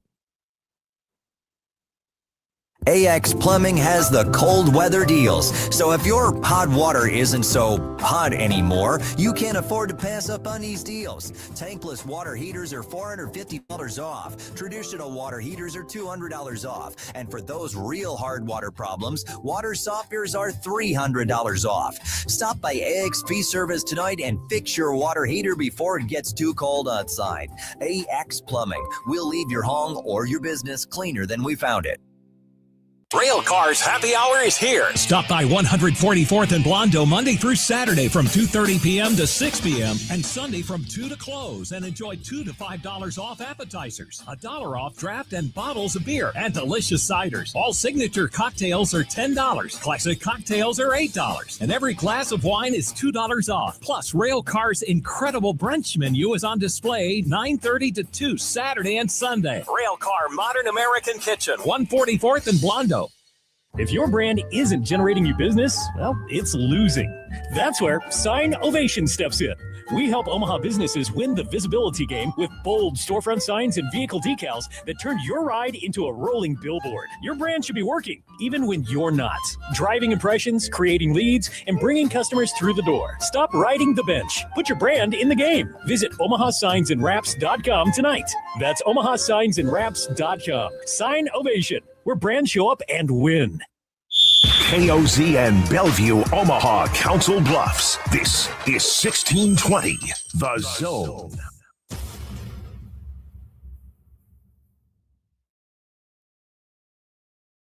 Top of the second hour on 1620 The Zone, brought to you by Pyramid Contractors. You don't become number one in Omaha for over a decade by accident. Head over to pyramidroof.com for a free estimate for your windows, your roof, your gutters, your siding. They can do it all. Check out pyramidroof.com tonight. It's time for Buy or Sell, which means Dan Campion is in charge of the show. Yes, it is. And for the record, Jimmy hasn't fired me, but Kevin Stefanski, Raheem Morris, Jonathan Gannon, and Pete Carroll all got the axe today. They did. Buy or sell, we see one of these coaches get hired before next season. And which one of these firings do you not like? I buy that we see somebody else get hired by the end of the week. Yeah, Raheem Morris is apparently interviewing for the Titans job tomorrow. And I think I also think that there's a really good chance that Kevin Stefanski may be your next head coach in Arizona. In Arizona, they're probably going to move on from Kyler Murray and go with a young quarterback. He also may end up in I almost said Oakland, in Las Vegas, because obviously they're going to take a quarterback. You need an offensive-minded head coach to go with said quarterback. So yeah, I think both Kevin Stefanski and Raheem Morris are going to be newly employed sooner rather than later. Yeah. The Browns organization is so bad. I almost don't like the Kevin Stefanski firing because it seems like he overachieved despite what he had about as good as you could do given the roster that the Browns have had during his time. Like, what else do you want? Like, who has been the quarterback? Everybody That you can count on. Hey, at one point you were the quarterback. I didn't get paid for it. So that's the only one. Like Raheem Morris, the Michael Penix, Kirk Cousins saga, I don't think was handled the right way by anybody, by anybody in the front office, whatever. Or the fan base, or the guys on the field. Jonathan Gannon, like it just wasn't going to work. Like, our thoughts about the entire Cleveland debacle. Yeah. Just apply that to Arizona. It's just been the same thing since the beginning of time. Except for that one time with Kurt Warner. Probably needed a refresh. But I think it seems like Raheem Morris is probably your next Titans head coach. You know what else sucks for Jonathan Gannon? And this isn't me feeling bad for anybody from Arizona, but like to get that job at this time where everybody in your division is not only good, they're elite. Not a great time to get that head. And you have Kyler Murray who can't stay on the field or see over your offensive line. Dan? Personally, for me, I don't understand the Raiders firing Pete Carroll. It's other than they're the worst team in the league. Yeah. Yes, but and he's 90. Leave that to the side. This constant cycle that the Raiders seem to go through where they hire a coach and they give him the shortest possible leash and say, you didn't do it right away. We're kicking you out. See you later. I would tend to agree with you, Dan, but Pete Carroll is 75. So it's not like you can really give him that long of a leash anyway. And that's perfectly fine. You can't leave him on that short of a leash, though. If you want to turn around a franchise, you can't just keep cycling through coaches. Maybe don't hire him in the first place. Is that the point you're trying to make? Yes, that and also ... See Cleveland. Yeah. Because the Kevin Stefanski firing, while stupid, is not stupid from a Kevin Stefanski point of view, because he can go out there and say, I got a bum deal. I was the coach of the Cleveland Browns. It didn't work out the way that it was supposed to. And they probably didn't give me the right amount of leash and the right kind of say to build a team They didn't within my image. They spent their money terribly. Yeah, they're going to go through You this. remember Deshaun Watson? They're going to go through this same cycle again now, because guess what's happening this next draft? They're going to say, I don't know, guys. I think we need a quarterback. No, I don't think they will. They drafted 2 last year. Historically, Yeah, new good- head coaches Fair enough. get to pick a quarterback. It's like picking out a golden retriever puppy from the litter. And then I love my golden unfortunately, retriever. the Cleveland Browns bring them home and they figure out, oh no, this puppy's actually blind. I have a blind dog. That's how that works. Transfer portal news is all abound nowadays, and unfortunately, so is news of waivers. Apparently, Trinidad Chambliss is ready to take another year at Ole Miss for the bag. Buy or sell, a 6th year of college football is going to do Mr. Chambliss any good.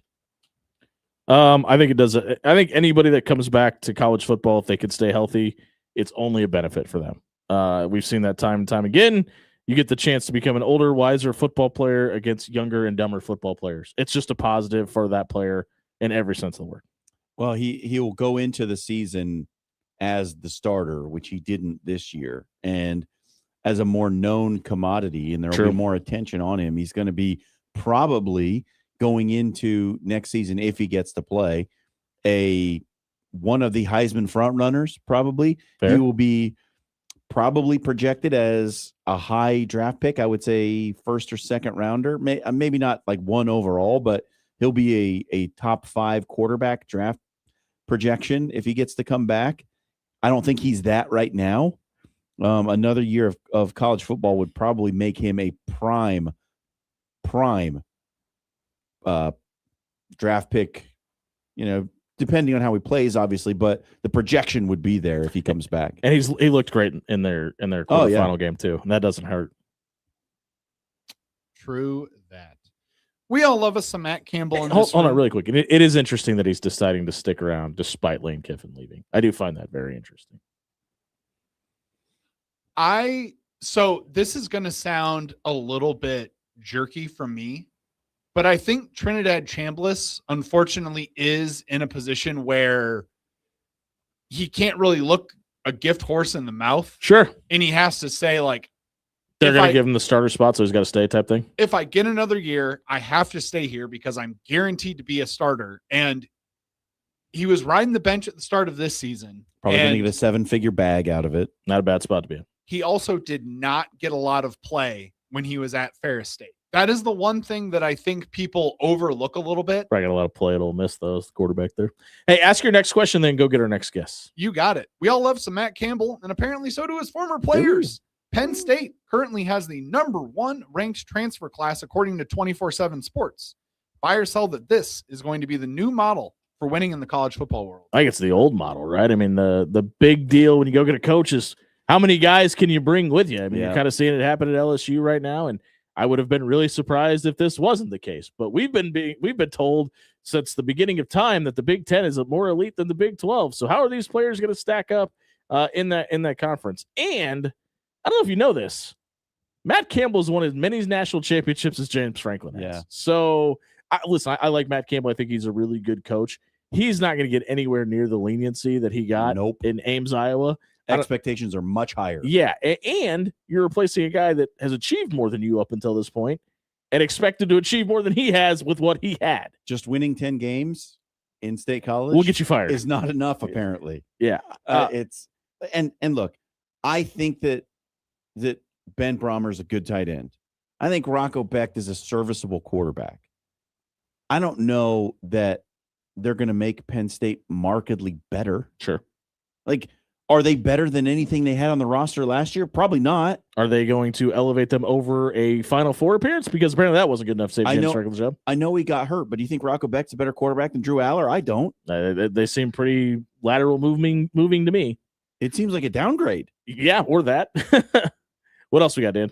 Hot news can also be old news. And also, stop me if this is going to be a topic for one lawyer who seems to really enjoy coming on our show. James Nyangi, who previously played for FC Barcelona. Yes, they do have a basketball one, and was drafted in the 2023 NBA draft, is now a Baylor Bear. Buy or sell, even though to the letter of NCAA law, this is on the up and up. No. It's still weird. Sell. If you've ever played professional basketball, you have no business playing college basketball. I will die on that hill. By the way, Jimmy means buy. Okay, whatever. Because it's what still about if they weird. played professional basketball in Europe? That's it. You're playing professional basketball, and most times you're older than 22. Get out of college. We've got to fix this. He's within the 5-year window in which he would have technically graduated from high school. I just don't understand from a legal standpoint. Maybe that's why this is a good question for Bob Williams. Like, what's the difference? Like, I know there's been some G League guys. Like, why are we not holding them accountable? Listen, these are adults. Yeah. These are adults. I know they've always been referenced as kids. These are people over the age of 18 making this decision to go try to legally make money playing sports at a professional level. Why are we allowing them back into the college game? They've foregone their opportunity to do so. There just has to be there has to be some sort of rule. There has to be a guideline. Like we can't keep moving the goalposts. It just feels like we're not treating this we're treating this as a privilege or as a right, not an opportunity. It's the weirdest thing. If you listen to Scott Drew, when they asked him about signing this player, he's like, yeah, I don't necessarily like it, but the NCAA says we can do it. So I have to Why wouldn't I? I have to go and put the best team on the floor that I can, and he's going to help us win games. So until they tell me I can't do that, I have to do what I have to do. And to anybody that's faulting the coaches, see our last conversation about James Franklin. But like it's the coach's responsibility to win games. Yeah. And to do that within the confines of the rules, man, like if there's no rule against doing this, the coach has to do it. Big It shot. would be a dereliction of duty if he didn't. Nebraska up 63-58 with 3:02 to do it. 3:02 to go as Ohio State has battled back into this game. Dan, we got one more? Yes. Yes, we do. Is it a random Dan? No, this Oh. one's actually very unrandom, Dan. These are all kind of random Dan questions. A little bit, but not really. They're all fitting into a singular mold of things that we should be talking about. Like, for example, with the regular season officially over, we can now say the Raiders have the first pick. Buy or sell, they will use it on Fernando Mendoza. Yeah, I think they have to, right? I mean, yeah, he's on paper the best quarterback available. I mean, he's the Heisman Trophy winner. I think it's really intriguing, and nobody's really talked about the NFL trying to lure Curt Cignetti away. It's kind of been like clickbait on the internet, but it doesn't seem like there's a whole lot of legs to it. Doesn't seem like that dude wants out of Bloomington, Indiana anytime soon. What would have been interesting, though, what would have happened if Mike Tomlin would have been fired last night? If he was one of the guys that got the axe today, and Sigs, Curt Cignetti, a Pittsburgh guy, was out there just waiting in the wings, it would have been interesting.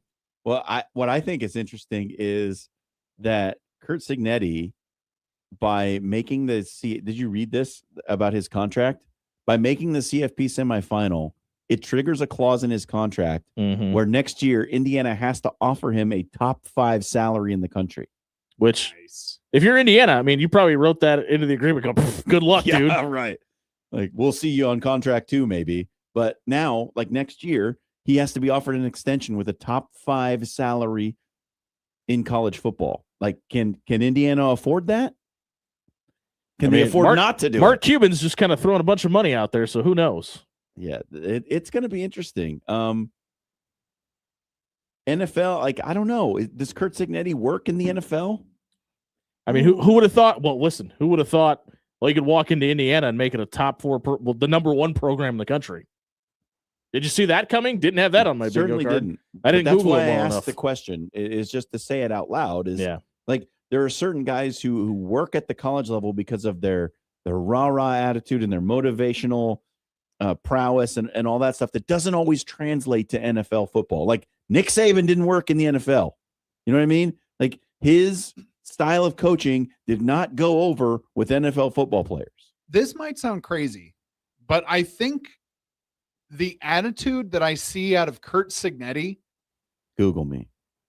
that specifically, unless like when he got asked the Alabama Mystique question, and he was like, "You guys probably know more about that than And he my curb players stomped do him? right now." Blah blah blah. And, kind of gave like the brush off answer. That gave me a little bit of that Belichickian. Oh, he's got a lot of Belichick. I'm not thinking about who my opponent is. I'm thinking about how my team can win and what their film from this year specifically looks like. I'm not thinking about history. I'm thinking about the moment. Which brings me to another point. Jimmy brought up Mark Cuban throwing around a lot of money. Let me tell you about a little ditty about Jack and Diane that made John Cougar Mellencamp a ton of money. I don't think we're supposed to talk about little ditties anymore. Well, That's then a pop maybe John culture Cougar reference. Mellencamp should get rid of his box that he has at the Indiana football games. If you missed That bu- is not officially part of the stadium. That is on top, so he could smoke. If you missed buy or sell that, check it out on our radio replay page on 1620thezone.com. It was brought to you by Controlled Comfort Heating and Air. When was the last time you changed your furnace filter? Did you adjust your humidity on your furnace this year? Did you know you have to do any of that? If the answer to both those questions or one of them was no, you need professional help. Head over to controlledcomfort.com. Set up a maintenance appointment with Tony and the team. They'll be happy to come out, replace that furnace filter for you, tell you where you should adjust your humidity to during the colder months. Check out controlledcomfort.com tonight. We're going to catch up with the Omaha West Side boys basketball team. We come back on 1620 The Zone.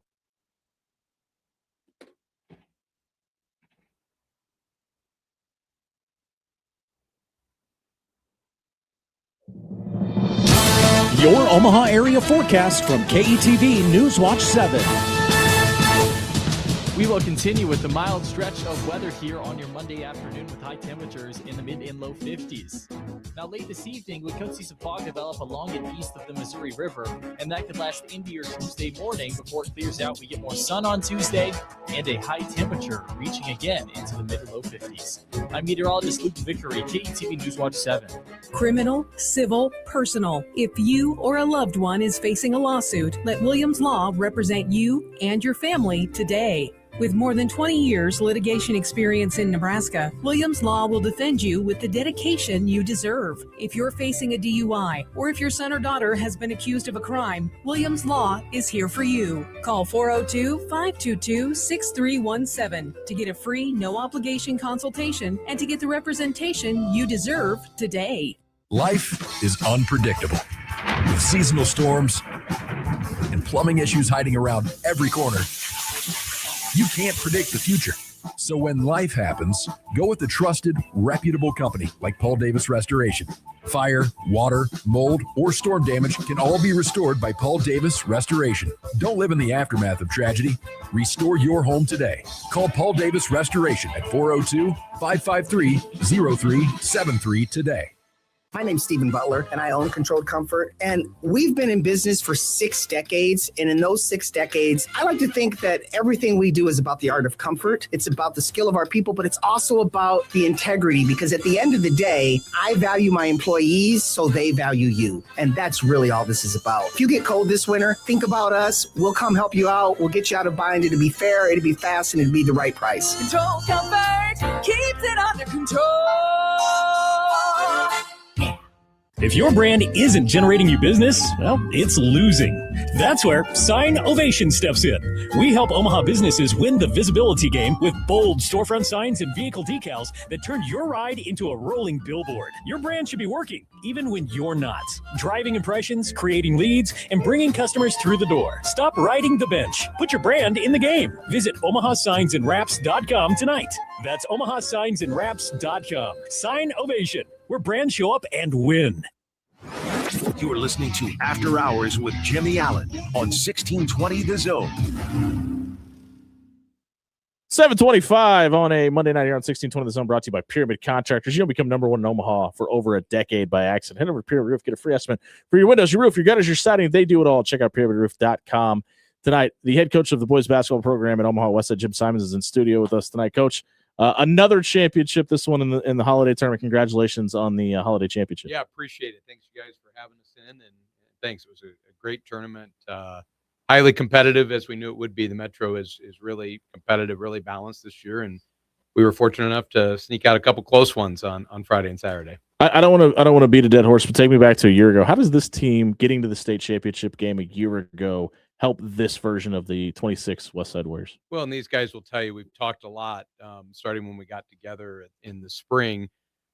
We were fortunate enough to be in the conference championship game, the district championship game, and the state championship game last year. And we're proud of that. And there's not a lot of teams that are able to say that. Unfortunately, we lost all 3 of those championship games by 1 possession. So we've spent a lot of time in the summer and fall talking about what it takes to win championship level games. And obviously everyone is shooting for the championship that's played in March, but this was important to these guys to have an opportunity to get back and compete for a conference championship, and to be able to win a 1 possession game in a great atmosphere was a great experience for them. And I don't know, you could ask them how much you drew from what happened last year, but I think probably more importantly than that is what we can draw from it this year. You know, they're just things playing in that environment against that team and in that type of a game that no matter how much you practice, you can't practice those things. And that was a district championship, state tournament level atmosphere. And if we're fortunate enough to be in those games in March, that was tremendous practice. You know, I think both teams will benefit from it. You've been at this a while, so you've got some good insight on this. I wonder what you think about the holiday tournaments and where it falls, and what are the benefits of being able to play in that event? Yeah, I was actually talking with Will Pope, the Papillion coach, before our game about the timing of it. And I, as you said, I'm seasoned and experienced. Some might say old, but I've been at it for a while and can remember back to the days when the holiday tournament was at Civic Auditorium. I mean, it's all I've ever known, you know, for the conference tournament to be this time of year. And it is a little unusual that you have your conference tournament essentially in the first third or 40% of the season. But, you know, like I told Will, are you ready to play 3 games in 4 nights against quality opponents? No, not really. Nobody is. But what better way to get yourself ready and put yourself in different situations? You've got limited preparation, short prep time. We did a number of things on us as coaches, just into game situations where I didn't think we handled all that well. We're fortunate enough to still manage to win, but I think just, you know, you're playing quality opponents, you're playing it in a tournament atmosphere with limited prep. It just forces you to grow as a team. And I told these guys, we were talking as coaches before we got on the bus on Saturday. Whatever had happened Saturday night, we got a lot better last week. We were a much better team by the time we got to Saturday than we were on Monday. And I think playing those number of games in a row against quality opponents certainly helps in that regard. I want to focus on this team. You guys are 9-1. What have you learned about this group of guys through 10 games that maybe you didn't know about them before the season started? Well, I think I know a lot about them. We spend a lot of time together. They would probably say too much with me. It's a really good group of kids, and they know that I feel that way about them. I've really enjoyed this group since we got together in June. They're hardworking. They're good people off the court. We've had very, very few, if any, off-court issues. They're committed to the team. They're committed to each other. They put in a tremendous amount of work. I mean, our off-season attendance is as good as it's been in my time at Westside, which is a number of years. And we weren't going to point that out. Yeah, well, I appreciate that. It's a really good group of guys. But they'll tell you, I was not happy with how we had played prior to the moratorium. We just, whether we thought we were a little too cool for school with some of the preseason publicity that we had gotten. Sure. I just thought from a toughness perspective, especially the second week, we really got exposed by Bellevue West. They just played much harder and much tougher than we did. And then I thought the following week against Miller West, it wasn't a lot better. We were just fortunate enough to outscore them. And we were hard on those guys after, you know, the first 4 or 5 games. So we just weren't at the standard that I think this team could get to. And over moratorium, I don't know. Some of these guys may have had a brain infusion or something, but our effort level, our competitiveness, our physicality defensively, our communication really, really has improved. And we were really proud of them for that growth over the week. If one of them breaks our whiteboard, do we bill the district directly for that? Or what's No, one of them is not going to break the whiteboard. I might watching some of our defensive efforts prior to Christmas, but it was really, really much better. So, you know, you asked what we learned over the week, and it was, as we told them, one of the assistants said that now the problem is they've shown us what they're capable of and what the standard is, just from a consistency of effort and competitiveness and physicality level. And that was good to see. It was the group we thought was in there, and we hope certainly that group sticks around for the remainder of the season, because there's a long winding road still to go in this season. I want to dig into something you went into there. You can teach a jump shot. You can teach a defensive rotation. You can teach a set play. How do you teach toughness?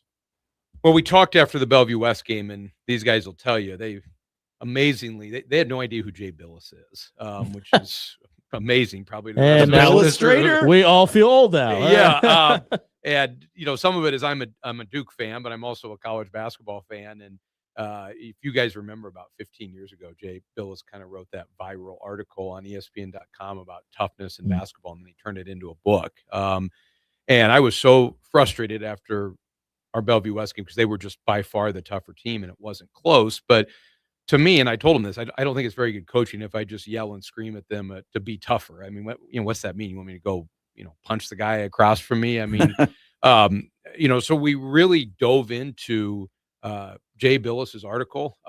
We had, I think all three of these guys would say a fairly rough film session, I think, for all three of them after Bellevue West, where we just showed countless examples where Bellevue West was much tougher, whether it was, the physicality in their box out, whether it was our consistency in going to the offensive glass, whether it was our toughness with the ball, whether it was our willingness to sprint back defensively. And to these guys' credit, we've become a tougher team. And, we said, if you don't believe what, your old, fat, out of shape coach has to say about toughness in basketball, again, they didn't know who he was, but I kind of read him Jay Billis's resume, and I said, maybe He did all right. Maybe believe this guy. This guy's got a little bit of knowledge in the game. And, I think if you watch us on film, and even if we had lost last weekend, you would have seen a team that was, we were better at 50-50 balls. We were better at defensive checkouts. We were better at crashing offensively. We sat in a stance and communicated defensively. We sprinted back. We sprinted the floor somewhat better offensively. We were tougher with the ball.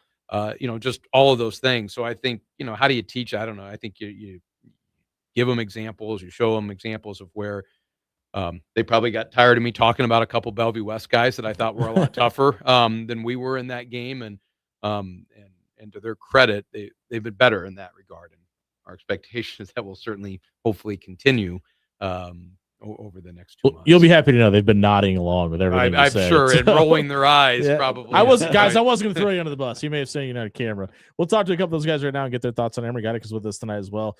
Not only do you accomplish the team goal, everybody talks about winning championships and winning as a team, but you also get the individual accolade of all tournament team as well. It's kind of getting your cake and being able to eat it too, right? The team goal gets accomplished, but also you get honored as an individual as well. Yeah, I mean, it doesn't really happen. You can hold it, man. You can pull it up. It doesn't really happen unless the team is doing their job, rebounding, boxing out, playing good defense, and just ultimately winning games. I guess winning that kind of the all team first tournament doesn't happen unless you win. And with everyone buying in, the whole team buying in, it kind of just shows glimpses of what we can do. Did you have an aha moment? Is there a buy-in moment for you where it's clicking, whether it be the Jay Billis article or something else this season, where it was like, oh, I'm being asked to do this and it means that? Yeah, I mean, what Coach said about that film after the Bell West game, and how he was really ripping us and how we could be a lot tougher. And he's pointed out all these things about not boxing out, not checking cutters, things like that. And after that, it's kind of just been up from there, and all of us have been really doing what we need to do.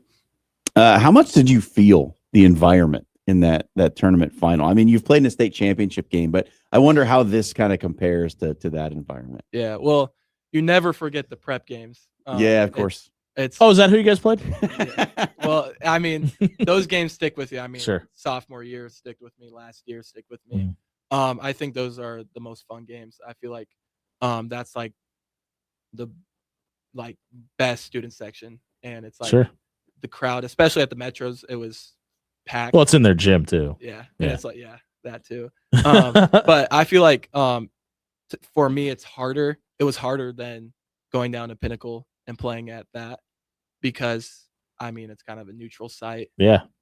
if A little bit of advantage. yeah. But prep is definitely hard, and it's definitely really fun. You have adrenaline. It's a good deal. Coach was talking about the toughness, and obviously the offense was doing its job, but you guys were doing it on the defense too. You have that pick six at the end of the third quarter where you kind of get the rip away and go back to the other side and kind of were able to jam it home.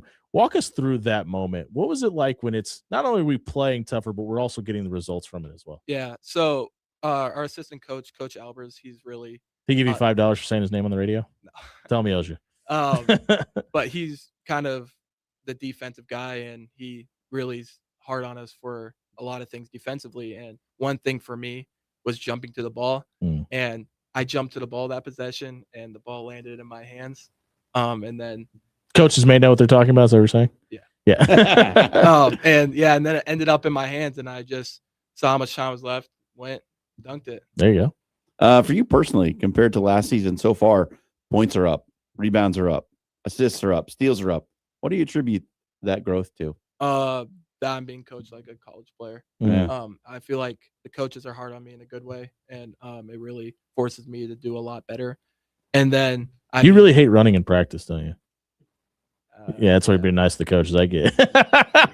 And then I work out with Going Vertical, Coach Barnes. Yeah, shout out to Adam Barnes, friend of the show. And Coach Devastano, Trevor Anderson. Those guys really helped me offensively. Sure. And taught me a whole bunch of things on how to be better positioning for rebounds, things like that, and just kind of all over the place. And that's really helped me to get from junior year to senior with that big step. What are your thoughts about after high school? Would you like to pursue basketball at the next level? What does that look like? I'm going to Augustana University. Oh, okay. Sorry, that's your commitment. Congratulations. Thank you. So I hope to have a really good career there. Continue my. Why was Augustana the right spot for you? The coaches. I really Sure. like the coaches, and I like how they play and how it's kind of similar to us. Their team is kind of a bigger team, plays with a guy in the post with people on the outside, kind of similar to us. And I have a lot of family up in Sioux Falls too. Oh, that'll do it. Right on. Okay. Well, congratulations on all the success and good luck at the next level and the rest of the year. Thanks for being here. London, we'll go over to you. London Data is with us tonight as well. You mentioned this. This is one of the goals before the season in the post game was winning this tournament championship. How much does it make the grind of the midseason easier when you're able to kind of check off one of the boxes you had checked before the season started? When coach is always talking about how practice is his time, he likes to practice, but we get to play games. That's where we get to have most of our fun. Sure. So, we work all the time through practice.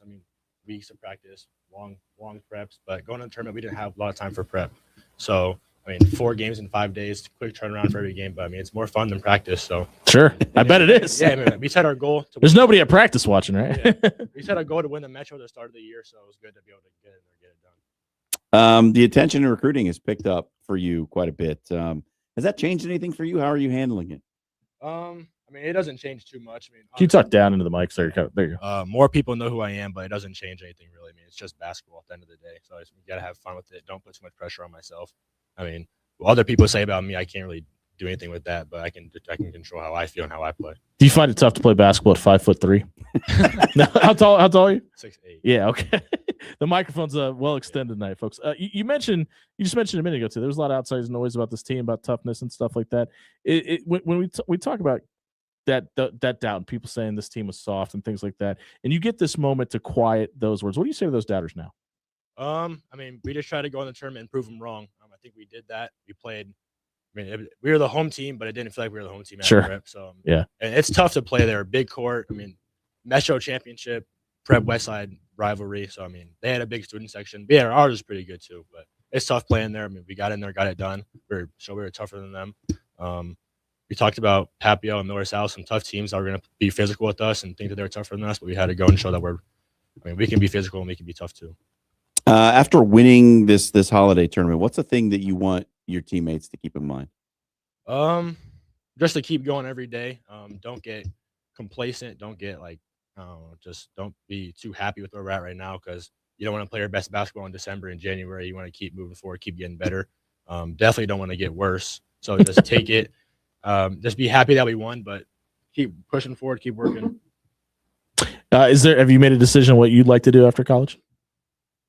Or after high school, excuse me. Sorry. No. I have my place that I could go, but Sure. I'm still in the process with all that, and I'm sure wherever I end up will be the right spot for me. It'll be great. Well, enjoy it. Congratulations on all the success thus far, and good luck for the rest of the season. Donnie, we'll go over to you for a minute. Donnie Barfield Jr. is with us today as well. Take me back to before the championship game. 19 points, 3 boards against Papio. When you have an offensive output like that and you're crashing the glass the way you were, how is it?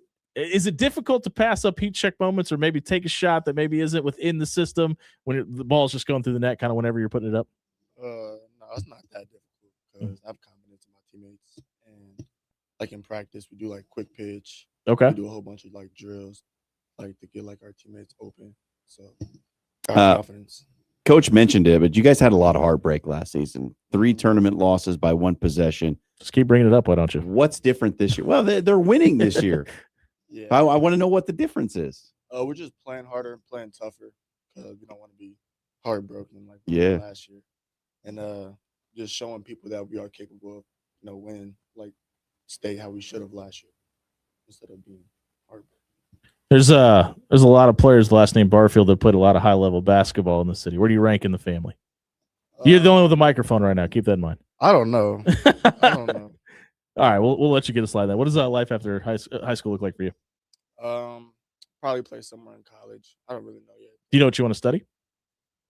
Something in marketing. Okay. Yeah. All 3 of you guys in the studio have thrown down some pretty nasty dunks this You season. just ruling coach out of this equation, or Yeah, coach hasn't thrown down any nasty dunks this season. Maybe last year, but not this year. I haven't seen him on tape. So, but who's got the best one so far this year? I would say like on fast break, Emery got the best one. He did like a 2-hand windmill, and then for me, I got like the best like in traffic. All right. So I dunk on people. Who wins in the dunk contest? Probably me. Yeah, all right. Me. you did have the ability to give it to coach there. I'm just throwing that out there. So, hey, Donnie, we appreciate it, man. Good luck the rest of the season. Thanks for being here tonight. Coach, we'll go back over to you to wrap this up and catch up with Jim Simons, the head coach of the Omaha West Side boys basketball team in studio. What does this team have to do to not only get back to a state championship, but win one? Well, they talked about it. You got to keep getting better. I mean, Class A was super competitive last year, and it's equally as competitive this year. And we were fortunate. As I said, we won 2 one-possession games in the semifinals against Papio, and a one-possession game in the championship game.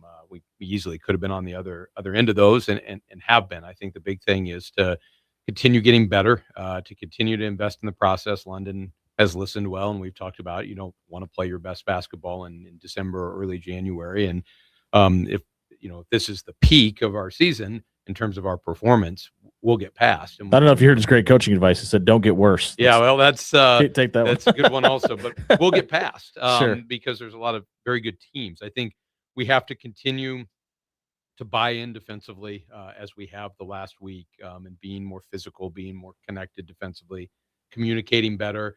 Offensively, we talked about we were good enough to win offensively this weekend, but we weren't great. We've got to be more efficient offensively. We've got to space the floor better. We've got to hunt better shots. We've got to make a few better decisions with the ball. I think can unlock kind of a next level for us offensively. But the biggest thing is just got to keep working and keep getting better, and you can't be satisfied. I think we started the year with a satisfied mindset based upon some of the preseason hype, and as I told them a time or two, nobody's all that impressed by that, and play prep again on Friday, and I guarantee they're not all that impressed with last Saturday. Might have a little chip on their shoulder, and they'll too. be yeah. So I mean, I think for us to be in the mix at the end, we just got to keep getting better, and ultimately there's always some things outside of your control, and you got to stay healthy and all those things. But to me, it's just you try to max the group out and try to get better each week. And last week was a good week for us, not just because we won 4 games, but because I thought we became a better team. And this week will be very challenging also. And can we become a better team this week? And I think that the team that does that the best over the next 2 months is going to be the team that puts himself in a good position in March. I think we've obviously interviewed you. I think this is interview number 4,000 that we've had in the studio. We always appreciate it. But I don't think I've ever asked you this question. I tend to ask this coaches this question all the time. What's your favorite part about being the head basketball coach at Omaha West Side? Well, I think the experiences that you have with the guys. Ultimately, that's why you do it. We take great pride in the guys who've come before these guys and the successes that they're having. at the college level with their careers. And, now you've done it long enough that guys are into the real adulthood phase of their life. Whether they're becoming successful husbands and fathers, but just seeing guys grow up. I mean, you see guys as freshmen and immature babies, don't handle adversity all that well. And, then you hope by the time they're a junior, senior, they've grown a little bit. And then you see them as they continue to grow. I mean, it's rewarding when you see guys. And we had a number of former players stop by the holiday tournament who were in town, and a number of guys who stopped up over break when they were back from college. So to me, just the relationship with these guys, and all three of these guys have, Donnie and Emery are seniors, they're 4-year guys in the program. They've had some great moments, but they've also had some moments, they both have fought some injuries, and, both probably earlier in their career wanted to play a little bit more. So they've really watched them grow up. And, London's dad works at the school. So London's been coming to our camp since, I don't know, what were you in, 4th or 5th grade? And, to see his evolution from a 4th or 5th grader at camp that was pretty decent at camp to now becoming obviously a highly recruited player. Those things to me, Jimmy, are, what you take from it, and those relationships. I mean, winning is fun, and we're all competitive, and everybody likes to win games, and it certainly beats the alternative. But, I do think those memories sometimes fade, and just the experiences and the journey that you have with the guys is probably the best part of it. Well, Coach, congratulations on all the success. We'd love to have you back when you guys qualify for state, and we'll see you later in the season. Well, we would love to be back if it means we're playing at PBA. So we will hope to be back. That's the Omaha Westside Warriors boys basketball team. If you missed their segment tonight, check it out on our radio replay page on 1620thezone.com. It was brought to you by Paul Davis Restoration. We all know how dangerous it can be to leave your hose connected to your outside spigot. Don't do that. But if you had and you made a mistake, call Paul Davis tonight, 402-553-0373. Work with a company with the reputation of Paul Davis that's going to restore your home to whatever damage was done to it before it happened. 402-553-0373. Call Paul Davis tonight. We'll be right back giving you our closing arguments and telling you, is Nebraska still undefeated in men's basketball? We come back, 1620 Zone. Thanks, guys.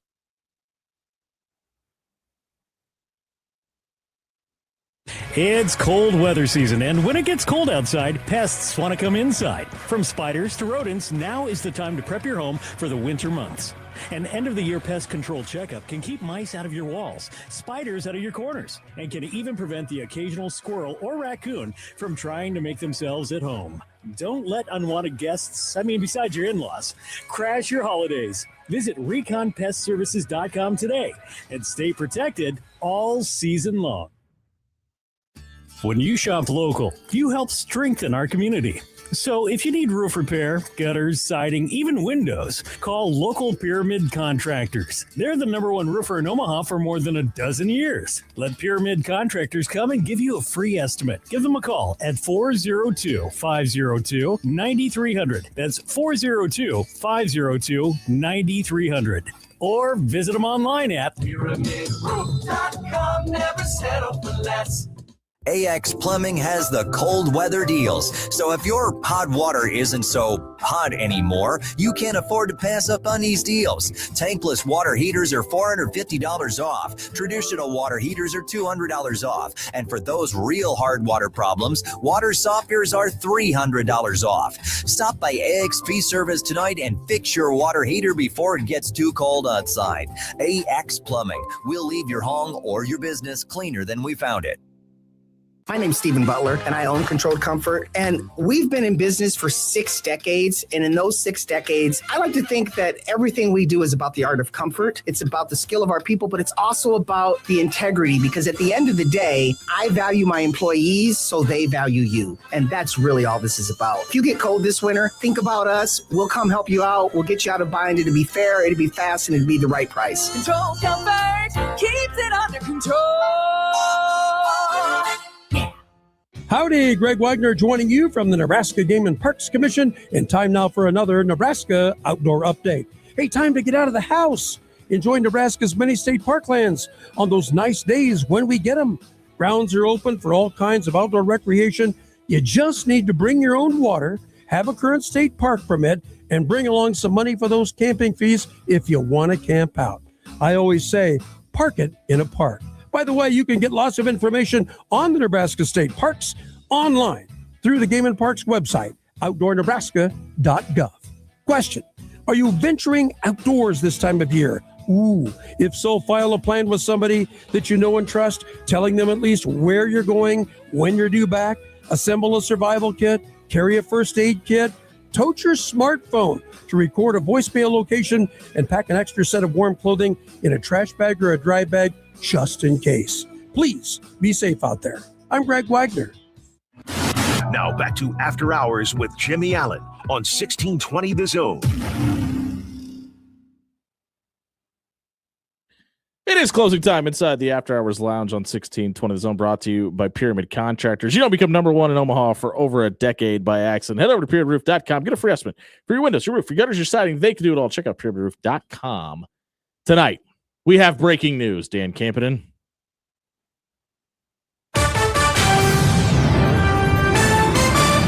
The nation's longest win streak is still intact. Nebraska basketball gets the win tonight over Ohio State in Columbus, despite being a 2-point underdog on the road. Nebraska ball still undefeated after a very grueling game.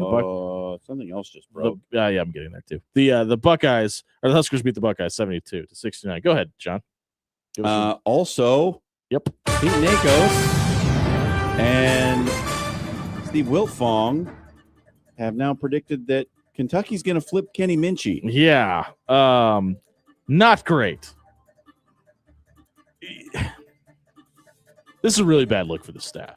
Aiden Childs, you're going to be a Husker. Honestly, I'm kind of wondering if that means something else. We talked a lot about Dylan Raiola not being anywhere yet. Kind of wonder what the possibilities of him coming back to Lincoln would be. Or maybe he didn't get the guarantee of being the starting quarterback that he wanted. Kenny Minchie, you mean? Yeah. It's not good. It's not a good look. I mean, for a guy, unless there's somebody else in the wings that you're waiting for to get a yes from, if you're essentially saying, we're going to pay you the bag for it, and you're going to come here and you may start, and they're telling you no, and all signs point to the fact that he was in the boat, now you don't even have a boat to talk about. That's not a good look.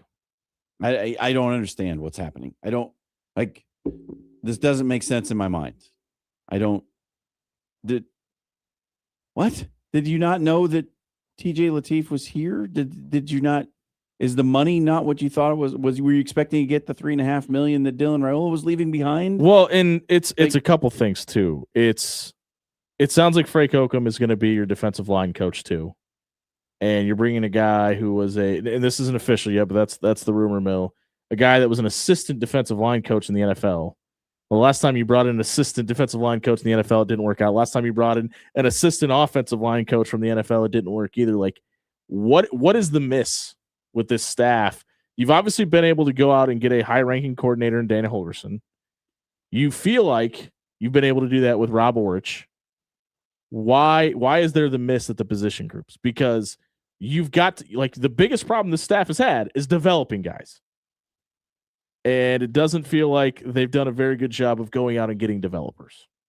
And now, kind of feels like it's going to be the TJ Lateef show, which I don't know if that's necessarily the worst thing, but it's a bad look that you're getting beat out. Like, there's been a discussion about Nebraska having the bank account to compete.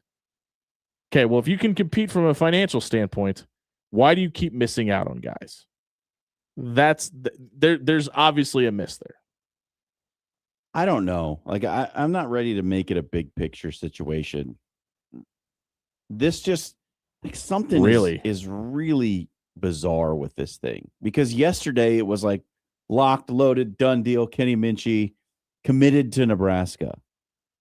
And now suddenly tonight, out of the blue, there's a flip to Kentucky prediction. It hasn't been made official, but that's what it's like. I mean, he's got a better path to starting at Kentucky, probably. Cutter Boley, the guy who started for Kentucky, is on his way out the door. Yeah. So there's virtually no competition on campus at Kentucky. So from that perspective, it might make sense for him. I don't know. I really wonder like what the perception of the Big Ten versus the SEC is too, because obviously the Big Ten has won 2 national championships back to back, Gonna win a but like third. you gotta one like it still feels like there's a little bit of that SEC bias though, and I personally think with I don't my think Kentucky's unbiased got opinion, more money than Nebraska Nebraska. seems like it'd be a better landing spot. Do you have something, Dan? I mean, I get it. I'm 100% in on the Nebraska Cornhuskers. That is no secret with my we're going to be 10-2 every single season. Yeah, but I mean, prediction that I make. even But, with your non-rose colored glasses on, does it really feel like Lexington, Kentucky is a better landing spot? I mean, yes. Compared to Nebraska, no. But is Lexington, Kentucky on its face value a better landing spot? Yes. Because when it comes to the NFL draft process, you have the ability to say, hey, I might have went, 2-10 in my one season at Kentucky, but I was playing in the SEC. There's still that SEC bias nationally that we see amongst people, where everyone just assumes that every team in the SEC on any given day could beat any team in the Big Ten, which we haven't seen, obviously. Fair.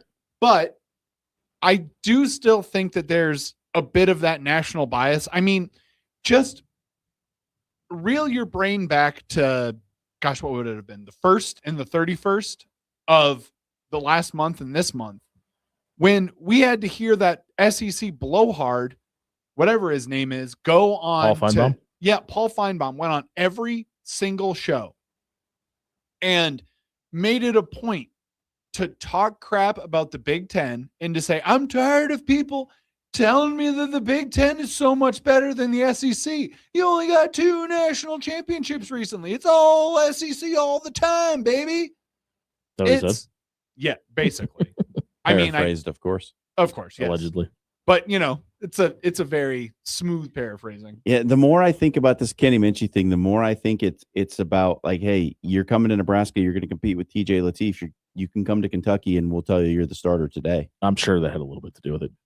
Miami, you have one job. Just go ahead and beat Ole Miss and help us all out. If you missed any of the show tonight, check it out on our radio replay page on 1620thezone.com. It was brought to you by Bob Williams with Williams Law, 402-522-6317, or head over to WilliamsLawLLC.com. Get a free, no obligation legal consultation with Bob and his team. For Dan Campen and John Schreiner, I've been Jimmy Allen. Happy National Whipped Cream Day, everybody. Leave it off mine.